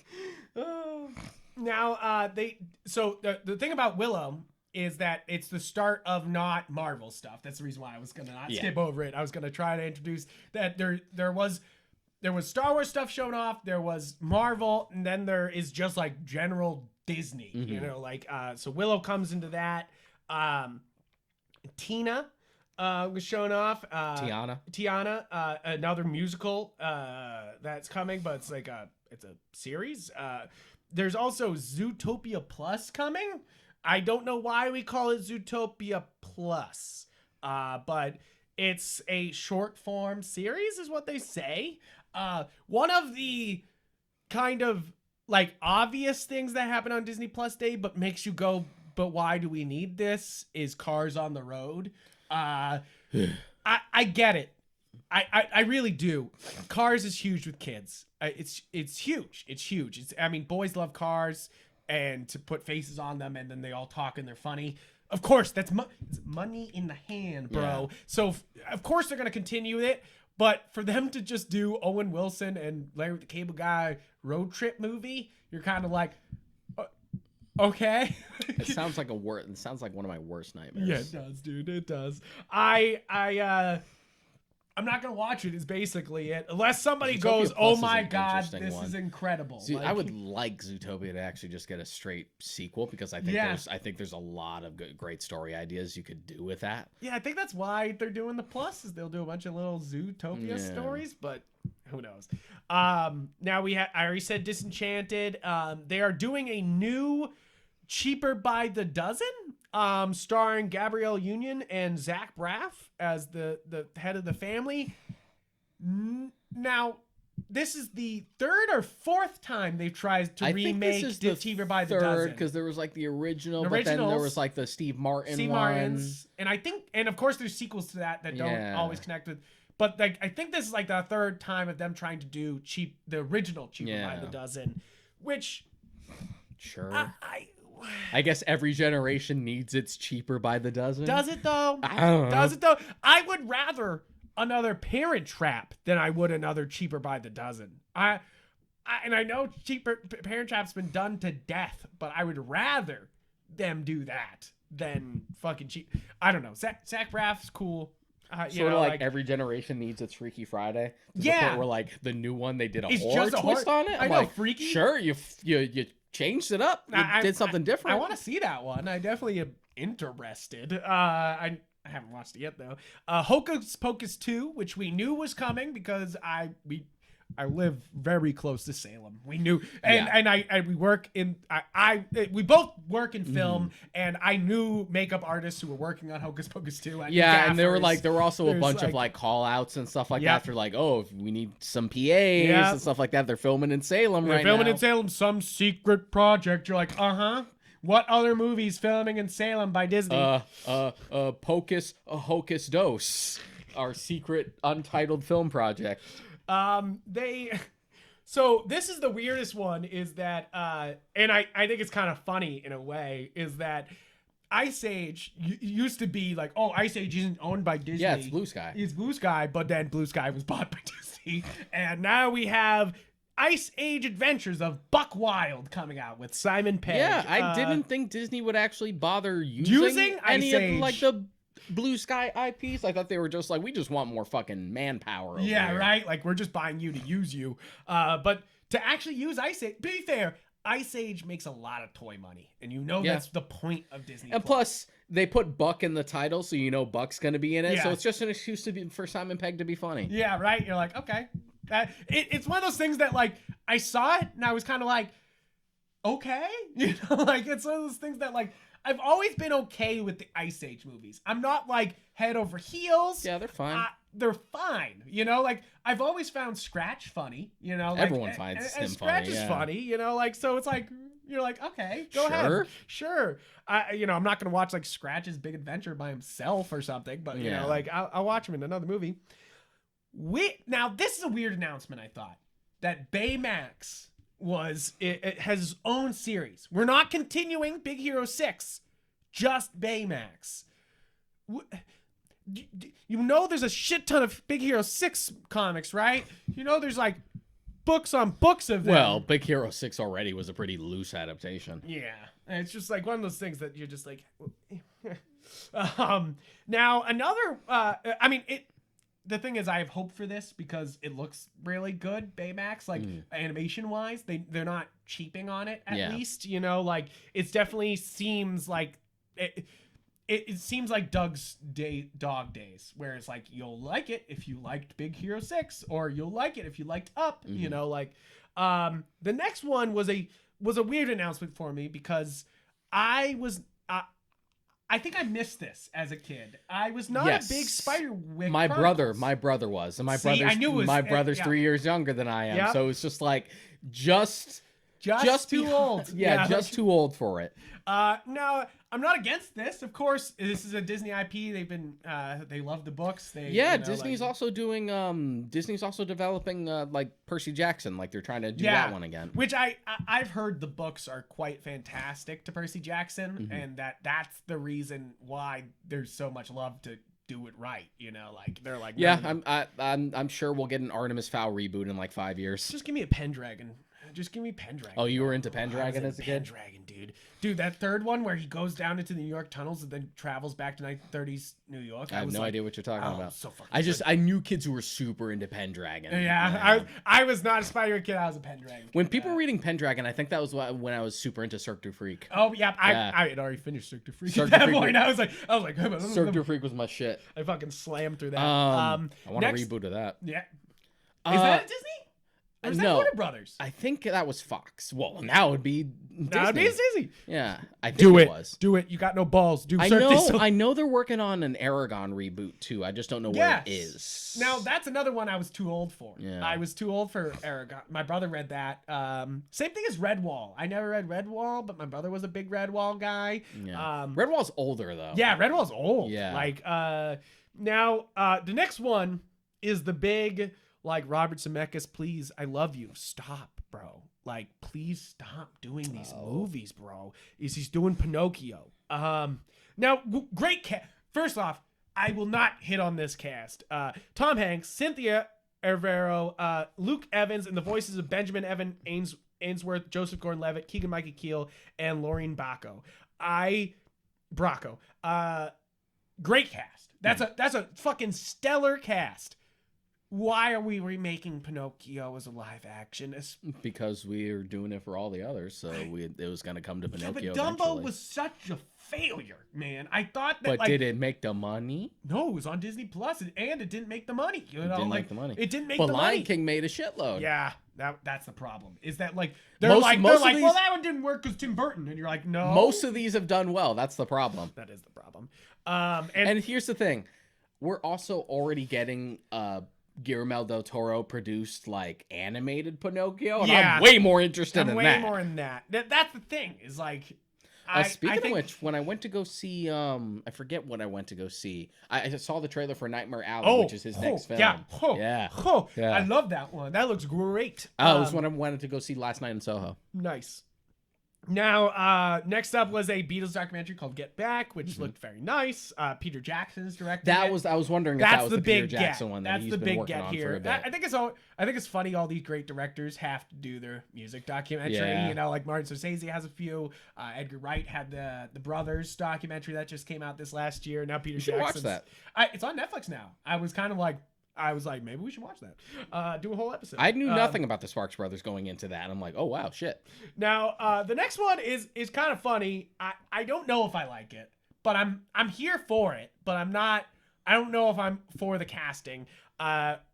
We have the Rescue Rangers reboot. Yeah, on Disney+. Chip and Dale. Chip and Dale. Now, John Mulaney and Andy Samberg. It sounds right? Like in your head, it sounds right. I don't know. That's the thing, is I don't know. Like I don't know either. It's about the writers here, guys. Like this cast is fine. Like Andy, both of them can and do that like squeaky, like chipmunk even voice if they and sound right. And even if they don't, maybe it can be sort of like a DuckTales reboot situation Now, where it just works as its own flavor. Oh, I didn't know this. It's a movie. I thought it was a show. No, it's a movie. hybrid live action CG animated feature. Oh my, I didn't know that. That's rough though. I knew it was a movie. I didn't know it was going to be hybrid live action. Yeah. Now Very questionable when Yeah. you do the hybrid. It's if you didn't know Tom Jerry. I see didn't do one so human. well. I'm out. I'm out. You're like, I seen Sonic. I don't want it. Now, of course, it was funny. Disney Plus put out one documentary where Chris Hemsworth was looking at sharks and surfing for a whole documentary. And they were like, well, give him a show. That worked so well. And now there's Limitless with Chris Hemsworth coming. And it's just him doing crazy things and National Geographic filming it. We're literally just like, it might as well be like a vacation vlog that he's getting paid for. No, even worse. Okay, so Limitless is a vacation blog. Will Smith's one, Welcome to Earth, is literally, he admits it. He's going on a vacation around the world and wants to do like all these impossible things on his vacation. You know, like they already they show off some clips here, but he already posted on his Instagram like him standing on the tallest tower in the world at the top. Like, so like cool things are going on for that series, but it literally is just him going on vacation and filming it. You know, like, and you're kind of like, okay, like, there's another one called America the Beautiful, which is a 6-part series from National Geographic. I worry when Disney tries to be patriotic. Is all I worry about. Now, probably the worst announcement of the entire Disney Plus day that felt very, how do you do, ethnic people? How do you do, fellow ethnic people? Is Sneakerella. They basically just made it's just Cinderella, but with sneakers, and they're like, oh, they're all sneakerheads, and they're all ethnic, and it all works, and you're like, no, it doesn't. No, it don't. Like the moment you hear Sneakerella, you should already feel the vomit coming up in from your throat. Yeah, it's just, and I guess it's gender flips, so like it's about the boy, losing his sneakers, and she's trying to find him. I can literally see the focus group chart. Yeah, it's just.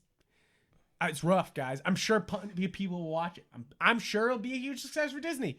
I don't want it. I don't need it. I don't need it. The other thing that I think will be big for younger crowds, and I missed this too. This was another series that I missed, was the Proud Family. They're doing Louder and Prouder, a new continuation of the series. I was around to see I remember my some cousin of it. watching Proud Family, but it was never my thing. Like that era of like Disney shows specifically, I kind of missed out on a lot. Even the ones that people love, like Kim Possible and stuff like that, I was just like, eh. Really? Kim Possible is good. So the funniest, I think, and I think kind of one of the more interesting Pixar announcements was Pixar's first ever original long-form animated series. So this is not based on any Pixar movie. It's just called Win or Lose, and it literally just follows a different character on every episode of a middle school co-ed softball team preparing for the championship game. And it just sounds delightful. It just sounds like such a relaxing, interesting show to watch. I guess we'll see. It just sounds so nice. I don't know. The art they showed off looked really good. It just looks like an introspective kind of Pixar show, and I'm kind of like, yes, give them a show. Right. Yes, let's go. Now there's a book adaptation called Better Nate Than Ever coming out. That's going to be a comedy show. This is a bunch of things that I am kind of it's not for me. I know that, and I'm just announcing it for anybody listening. Better Nate Than Ever, Diary of a Wimpy Kid, which I think this is kind of funny. 2 book adaptions right in a row for Disney. High School Musical, the musical, the series, season 3. I hate you guys so much for that fucking name. So much. And then they have the first Disney Plus original series produced in all Latin America called Disney Intertwined, or Entro. Oh my God, say that. I can't say that. Entrelazados. Yeah, it's just intertwined. And basically, I think Disney Plus Day was kind of a huge success. It got everyone to they buried the lead on this too, because immediately when you signed to Disney Plus, it tells you that they upped the price on that day. They were like, "Hey, we're going up $10 on your family plan," and I was like, "Fuck, what?" And then I put on Shang-Chi and I shut up. Like I was like, "You bastards!" And that's true. $10 is a hike. It's like, I mean. Yeah, it's a big Netflix jump. didn't even do that jump. No. You know, like to be fair, it's $10 to the yearly price. So to be fair, I think it's only that's like not bad, it's very small to the the daily. But that's the thing is, you sign up monthly for Netflix, you sign up yearly for Disney Plus. So it's like you're like $70. You're getting up to the expansion pass price here, and you didn't even give me Ocarina of Time. Like, no, I'm just kidding. Disney Plus gives you plenty. I can't say how much I actually really enjoy Disney Plus. Yeah. And this gave me a lot more reason to love it. You know, like I'm like, hey, I thought you were going to be a streaming service I would not need, and now you've become something I do need. You know, like I do need to watch Disney Plus. Yeah, I worry about it. So I think that's pretty much it for Disney Plus Day. I'm excited for more. Give me more. Now we'll go through the Game Awards pretty quickly here, because these are just nominations. These are just nominations, but we'll tell you who should win in the categories we give a shit about. So we'll start off from the bottom of this list and move up to the Game of the Year. And it starts off with the last announcement that was made, most anticipated game of the next year. They have on this list Elden Ring, God of War, Ragnarok, Horizon Forbidden West, I love that they just call it the sequel to Legend of Zelda Breath of the Wild, and Starfield. Now for you, which one is it? Well, one, it seems like pretty wishful thinking that we're going to get that Breath of the Wild sequel this year. That seems, or this coming year. The thing I want to say about that list right there is the best part about that list is now you know who they're going to show off at the Game Awards. Yeah, like potentially. not potentially. That's why you got into this category. The most anticipated game list is to play trailers at the Game Awards. These companies have already paid to like show off their games at the Game Awards, so they nominated them for that. You know, like, sorry for breaking the magic of the Game Awards, guys. They do pay. I mean, they'll for show off that. a little bit, but if it's too early on in development, they might not have too much to show. Like, No. for the Breath of the Wild sequel, it might just be the stuff we've already seen. It might be. I mean, they already have the beta for Elden Ring out, so I think they'll have plenty to show off. More of that. As far as stuff I'm looking forward to among these, yeah, among these, which one do you think wins? I think it's either got to be Breath of the Wild that wins or God of War that takes the cake. But I know you're a big Horizon Forbidden West guy. Yeah, I'm excited for Forbidden West, but it's probably between Ragnarok and Zelda. Yeah. Yeah. I mean, Starfield is the one that stands out in this category as like, I don't think people give a shit about Starfield. Because we haven't seen anything about Yeah, it. you're just kind of We like, just know it's Bethesda doing sci-fi. That's now, it. I'm not even going to list the best esports teams because they didn't put any fucking Overwatch teams on there. Where's my Shanghai Dragons Game Awards? They won this year. They pulled the fucking reverse. They were the worst team in season 1 of Overwatch League, and now they're the best at the end of Overwatch 1, and you don't fucking put them in their award ceremonies? I don't Fuck care you. about esports at all, so I have nothing to say. And they didn't put Overwatch in the best esports game category. It's Call of Duty, CSGO, Dota 2, League of Legends, and Valorant. Guys, I mean, I love CSGO as much as the next guy, but god damn it, it's old. But Frank, Overwatch is a fad. CSGO is forever. I hope not. I hope not. And they had best esports events. Again, they didn't have any Overwatch, so I didn't give a shit. I was like, what the fuck this? But it does show off that all of these are shooter games, and there's no fucking fighting game tournament in the best esports events category, and you're kind of like, the fuck? Like, you're like, wait a minute. And of course, again, I'll say it again, esports coach, they didn't have any fucking, and athlete, they didn't have any of my Overwatch guys, so I didn't give a shit. Well. But they did have 10Z for esports athletes, and even he's kind of the Tiger Woods of fucking Valorant right now. So he even stands out. I don't even play Valorant. I don't give a shit about Valorant, but he's kind of like the fucking Tiger Woods of that category. And he's one of those guys that like has an anime picture from Hunter x Hunter as his profile picture. Hunter. And like, sorry, I keep saying that. And it just seems like one of those things that you're like, it's like he actually powers up before he plays. And, you know, he literally like does. Who's the white kid in Hunter, the white hair. Goem. Oh, the white hair? Yeah. Killua. It's like he always plays that clip of him powering up when he walks down the stairs. Oh yeah, he that's a plays great the game. moment. And it's one of those things that's the reason why I care about that guy. I'm like, that guy understands. I'm like, that guy's fucking shit up and being an anime nerd. I love it.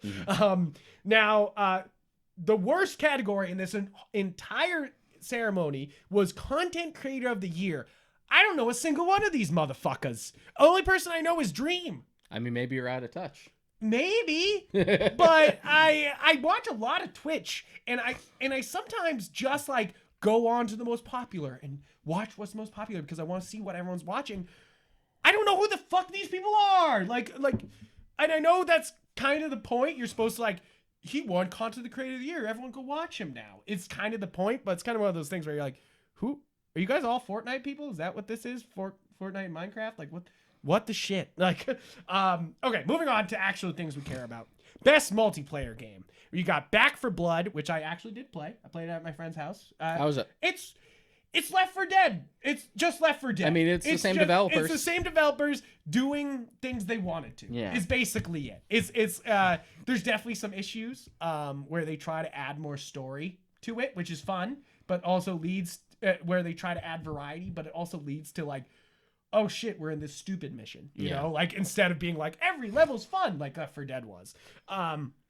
It Takes Two, Knockout City, Monster Hunter Rise, New World, and Valium. Now, I know you don't care about multiplayer games. It's but Valheim, not Valheim. Sorry, but does any of these stand out for you as the winner? Not really. Like I'm of course gonna say Monster Hunter Rise. I actually need to remember to grab Knockout City because it's free for PlayStation Plus free right now. Yeah, it's free. Because I think they make it. PlayStation. I think it's a Sony company, and that's why it's not free on Switch. Now, this category I really cared about because I always want to know what the best sim strategy game is. It's Age of Empires 4, Evil Geniuses 2, World Domination, Humankind, Inscription, and Microsoft Flight Simulator. I haven't played Age of Empires 4 yet, but I love Age of Empires. Love Age of Empires. And of course, I hear that Microsoft Flight Simulator is a fucking achievement. I hear it fucking literally mapped the planet, and you're just like, yeah, you're like, okay. I've seen footage of it. It's pretty fucking impressive. Pretty impressive. Now, I thought this was wicked funny. The best sports/racing category only has racing things in it. Like, not a single real sport game. FIFA. Right there. Oh, yeah. Okay, whatever. I don't respect soccer. No, I'm just kidding. I care about soccer. I'm just kidding. That's a very American Such sentiment. an American thing It's so interesting how much bigger soccer is. Yeah, everywhere else. Everywhere else. I don't mean it. I like soccer. I'm not against it. FIFA is actually a lot of fun. It's very precise. I actually enjoy it, but it's funny that there's only FIFA and then a bunch of racing games, and somehow Hot Wheels Unleashed got on here, which I actually hear is quite good. It doesn't surprise me that Forza's on there. Forza's one of those few like Xbox like exclusive series that I actually really like and wish I could play. The Forza games are great. Now this is a category we can actually chime in on. Best family game. It Takes Two, Mario Party Superstars, which I haven't played yet. I had the other Mario Party. New Pokemon Snap, Super Mario World 3D, Bowser's Fury, and WarioWare Get Together, which I that's one of the things I'm asking for Christmas. Is more Okay, if we're talking about like family games, as in like what brings the Yeah. family together, it sure as hell ain't gonna be. Well, it could be Bowser's Fury, as long as you're all playing in the living room. You ain't playing online. Yeah, then you'll be fine. WarioWare, sure. WarioWare is always solid. Yeah. Mario Party, I haven't Now, touched yet. That's Pokemon real Snap, recent. it's funny that it's on here because it's a single player experience. Yeah. There's not even I suppose a co-op family mode. game doesn't necessarily have to mean co-op. Yeah, it could says just mean- game appropriate for yeah, family play. exactly. So you're like, okay. I mean, it's gonna be Snap for me just because I put so Yeah, much you put time so into much it. time into that. Yeah. Now, and I'll have to say new until I play Mario Party, which I hear is the best Mario Party. Yeah, because it's all the old shit. Yeah, right. Like you're just like, okay. It's kind of like saying that Sonic Mania is the best Sonic. Sonic Mania or even the new Super Smash Brothers. You're like, yes, of course, it has everything. You know, like now the next category is best fighting game. We got Demon Slayer, Guilty Gear Strive, Melty Blood Type Luma, Nickelodeon All-Star Brawl, which how did that get on here? And Virtua Fighter 5 Ultimate Showdown. Now, the reason why I say Nickelodeon is because I know that a lot of people got into it because it plays like Smash Brothers, so they were excited for a new Smash Brothers, but it doesn't have any voice actors, guys. You literally put a Nickelodeon like cartoon together and they don't say anything when they touch each other. It also looks super unpolished. Yeah, it looks like it's Again, an alpha build of a game. Yeah, it's just one of those things that where, would like, be disappointing if it wins this category. I would be way more into that game if I was younger, but I'm too old to care. For me, it has to. I hope that Guilty Gear Strive or Melty Blood win because I know those are very big in the fighting community, and I know Melty Blood. This is a sequel that they've been waiting for a long time for, and then the sequel was hitting. So, thought that was quite good. Here comes the polarizing category. Polarizing category. Everyone's so salty about this one. Best RPG, Cyberpunk 2077, Monster Hunter Rise, Scarlet Nexus, Shin Megami Tensei 5, which literally came out like 2 days before the Game Awards, so you're like, who the fuck paid for this? And I mean, Superstars hasn't been out for long right either. too, you're like, and then Tales of Arise.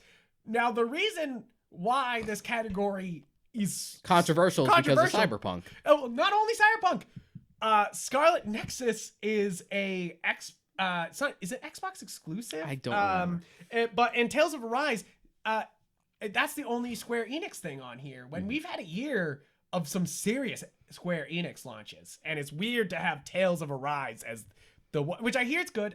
I've never played a Tales of game. I have friends who were super into them.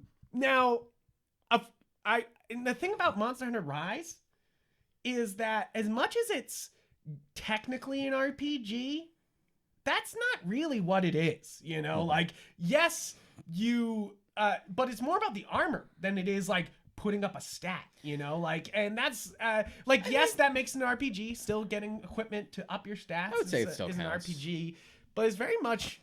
I wish there was an RPG category. I wish there was an action RPG. Yeah, because like, Cyberpunk wouldn't be in here. Monster Hunter Rise even though Monster Hunter is Scarlet Nexus, and even Tales though of Monster Hunter is a Scarlet Japanese Nexus franchise, it kind of leans into more like Western style Yeah. RPG mechanics, and Western versus Eastern RPGs are very different. very beasts. different. So it's kind of one of those things that when I think of RPGs, I think of stuff like Shin Megami Tensei and Tales of Arise. I did also see people who were mad that stuff like the new East wasn't nominated. Yeah, so I mean, I wouldn't be mad about that because I liked the new East, but it's not breaking any new I also saw people who were mad that like Nier Replicant wasn't on there. See, that I get because it was nominated for other things. So it's weird that it didn't get into this category. Nier Replicant is a weird one because I think it leans more into action. It's like 70% hack and slash and maybe like 30% RPG. Yeah.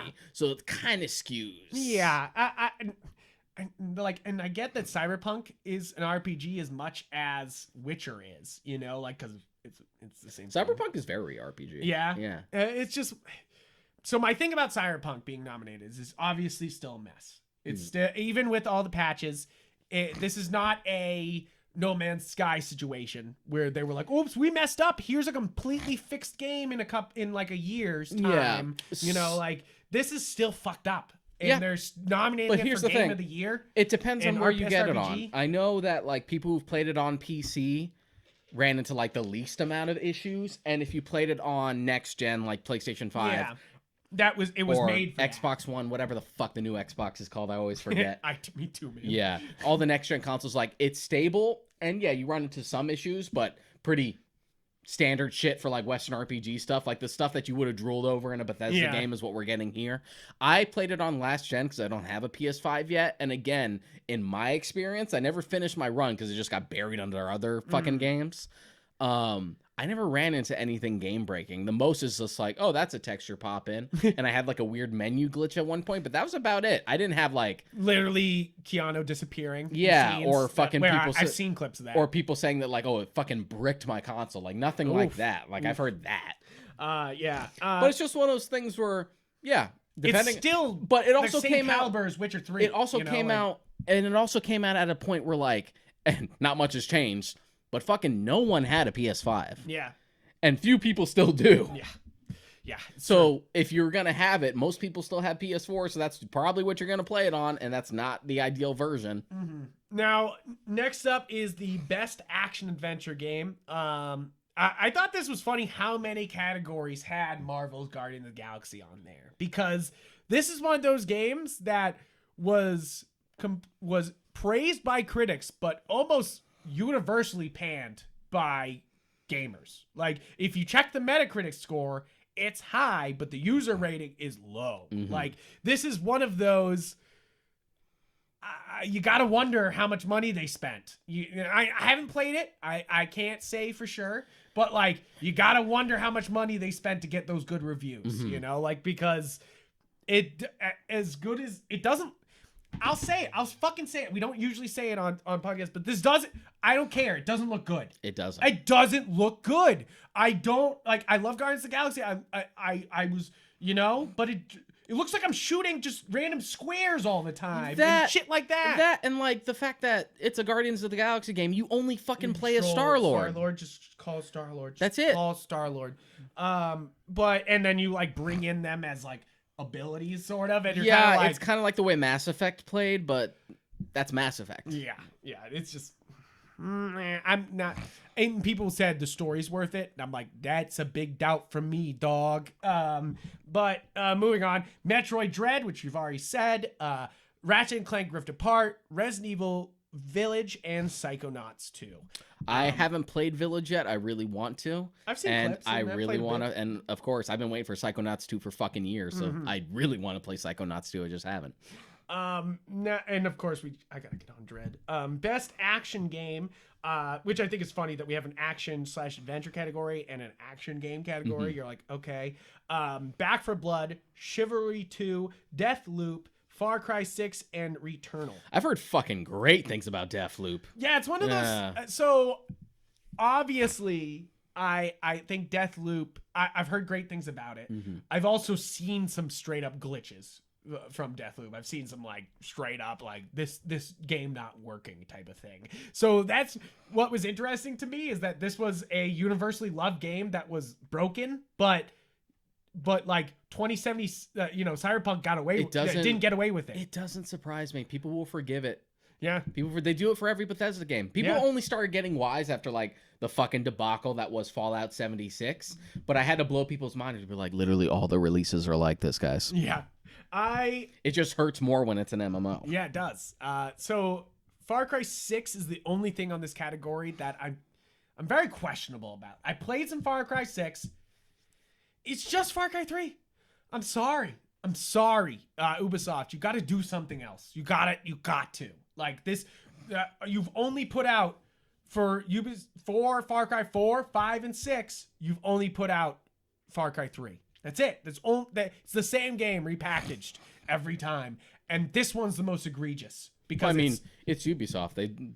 That's their bread and butter. They do the same thing with Assassin's Creed. A lot of people were excited for this game, and playing it, I didn't see it, like it plays like fucking Crysis, and that was, that's an old ass fucking game, and it just doesn't, it's not deep RPG wise either, and all the characters are they just blend, They just blend. Yeah, unless you're Giancarlo Esposito, I guess. Yeah, yes, but I hear he's not even in that.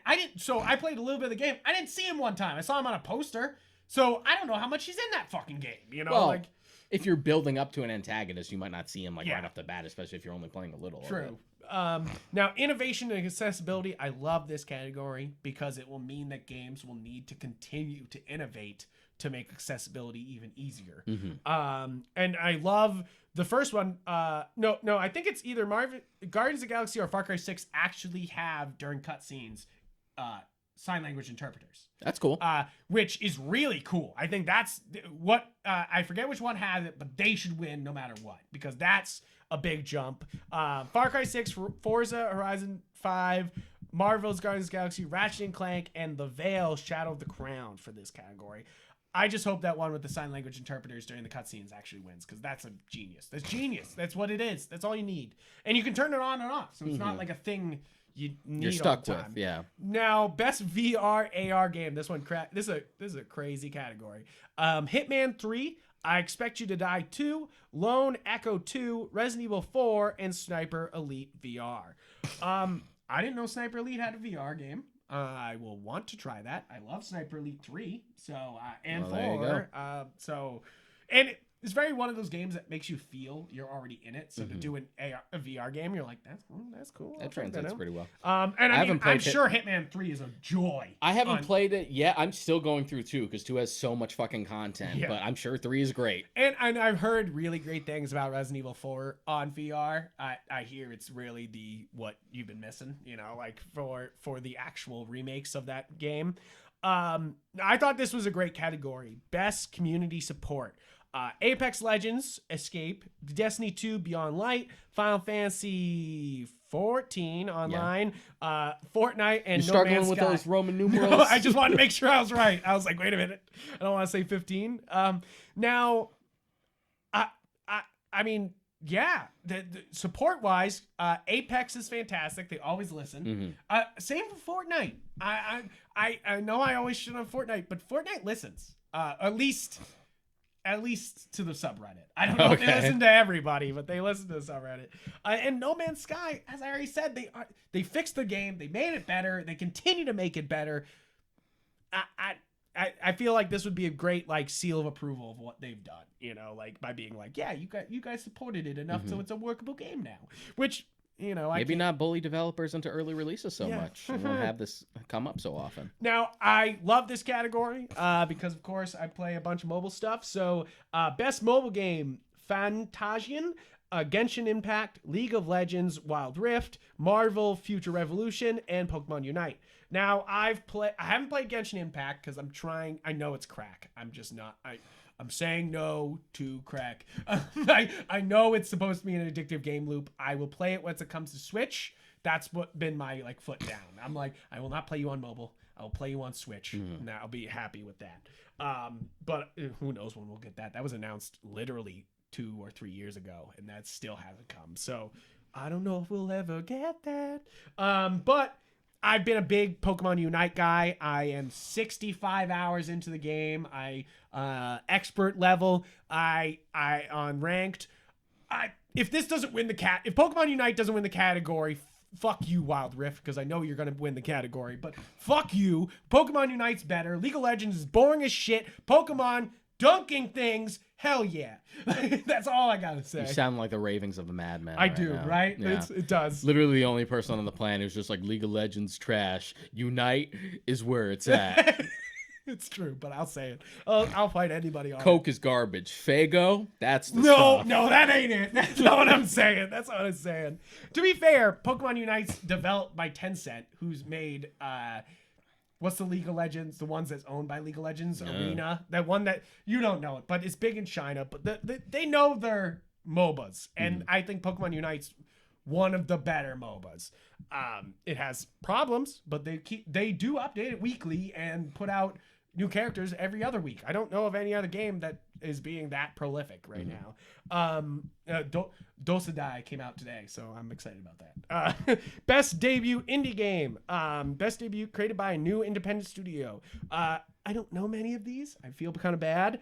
I definitely will have to play them. I'm familiar with 3. Kenya, Bridge of Spirits, Sable, The Artful Escape, The Forgotten City, and I said it wrong earlier, Valheim. Valheim. I've heard great things about Valheim. My buddy literally said, order the Stream Deck so we can play Valheim together. And I was like, bet. And I did. Oh, you did? All right. I did. It's only $5 to pre-order it. I was about to say, kind of a big ask. No, I wanted it. It was a huge like, oh, stop twisting my arm, shit. It's because I'm a mobile guy. I don't really want the Steam Deck. I really fucking want the Steam Deck. I'm a mobile guy. I don't have a PC. No. So Steam Deck seems like the perfect console. It seems like the ideal thing for you. It's the ideal thing for me. Because it would for be anybody nice, who's got a more powerful computer. Because I feel like your gaming experience is such in like this weird narrow bubble because you only play shit on the Switch. That's true. That at least it'll open things up for you. It's true. I'm excited about that. I have a big doubt that everything on the Steam library will play on the Stream Deck. Yeah. Like they say that. And they have this great Twitter account called On Deck. Which is it's at On Deck, and it's just showing off games playing on the Stream Deck. Definitely will get you hyped for a Stream Deck. You'll just sit there being like, oh shit, yeah. Like I have a gaming laptop, and I know well enough to like avoid sort of like AAA like powerful stuff and not try to play it on that.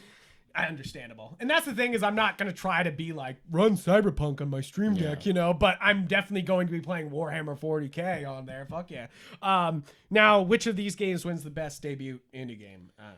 I think in terms of word of mouth, I've heard the most about people talking about Kenna as well as Valheim. Mm-hmm. So it seems like it might be between those two just based on me feeling it out, even though I haven't played either of them. Now, best indie game, great category here.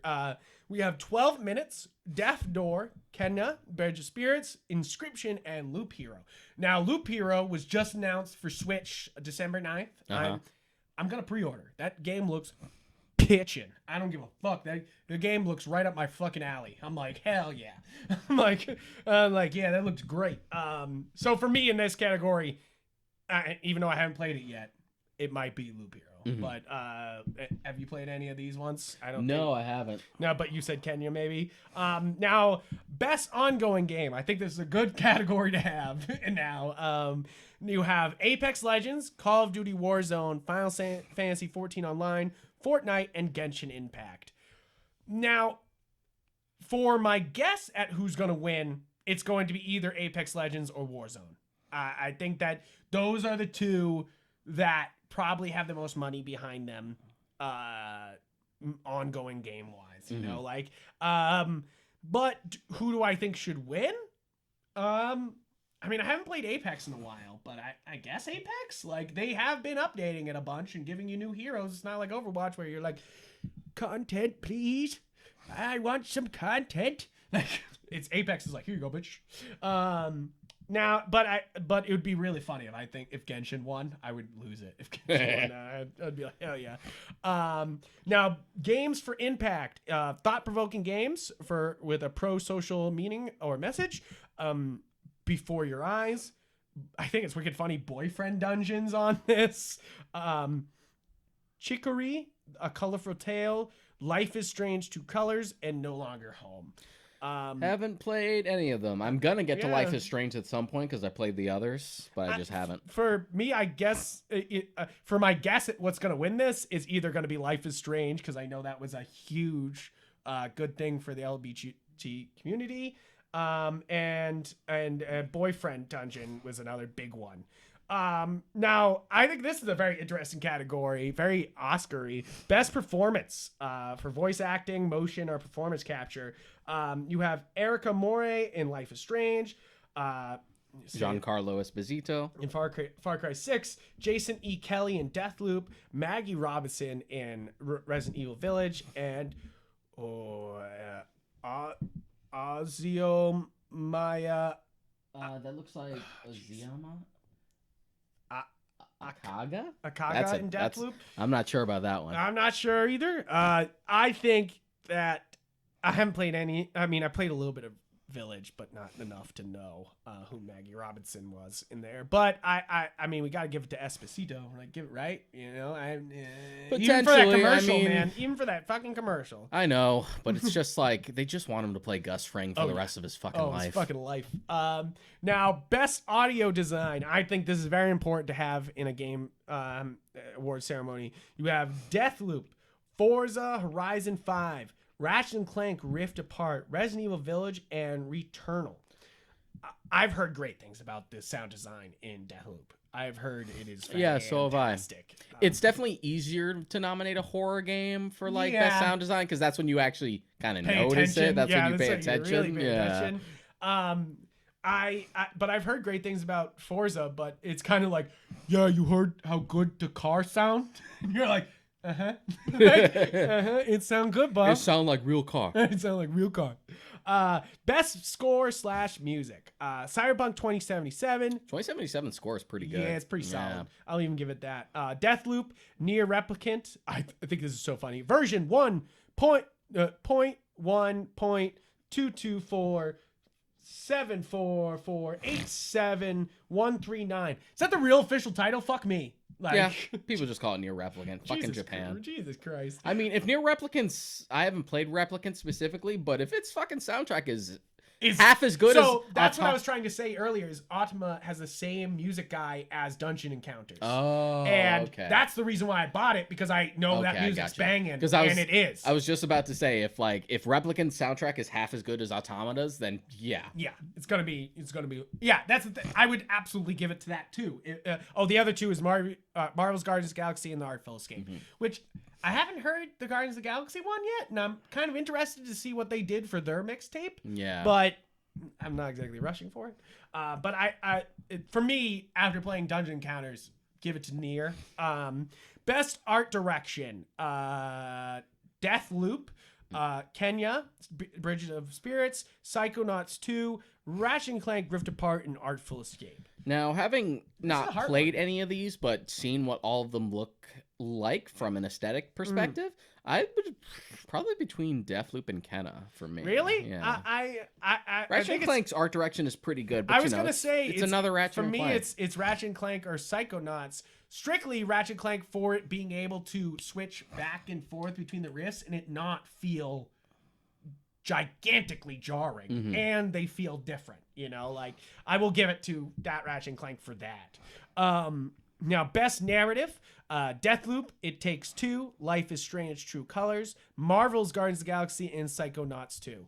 Now, is it weird that Marvel's Guardians of the Galaxy could fucking sweep this year? Like, it really could. It seems kind of weird to me, yeah. I hope it's Psychonauts 2 that actually sweeps, you know? Like, give some fucking...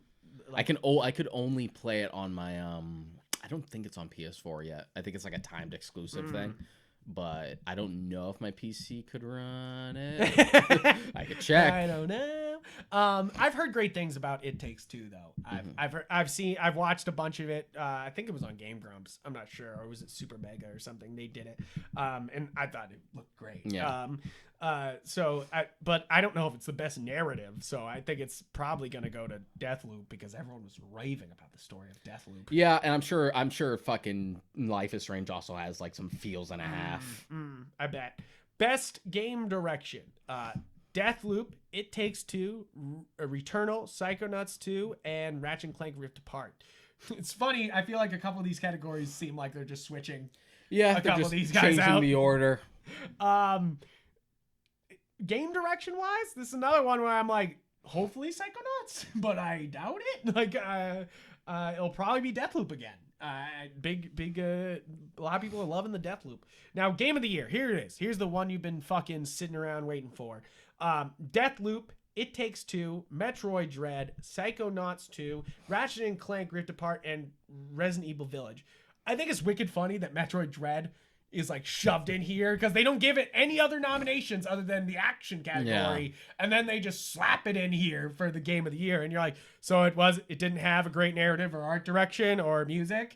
Like, you're like, fuck you. It had really good music actually. Art direction was pretty good. Narrative in a Metroid game doesn't really it's a Metroid. mean much. There is some. It has more narrative than most.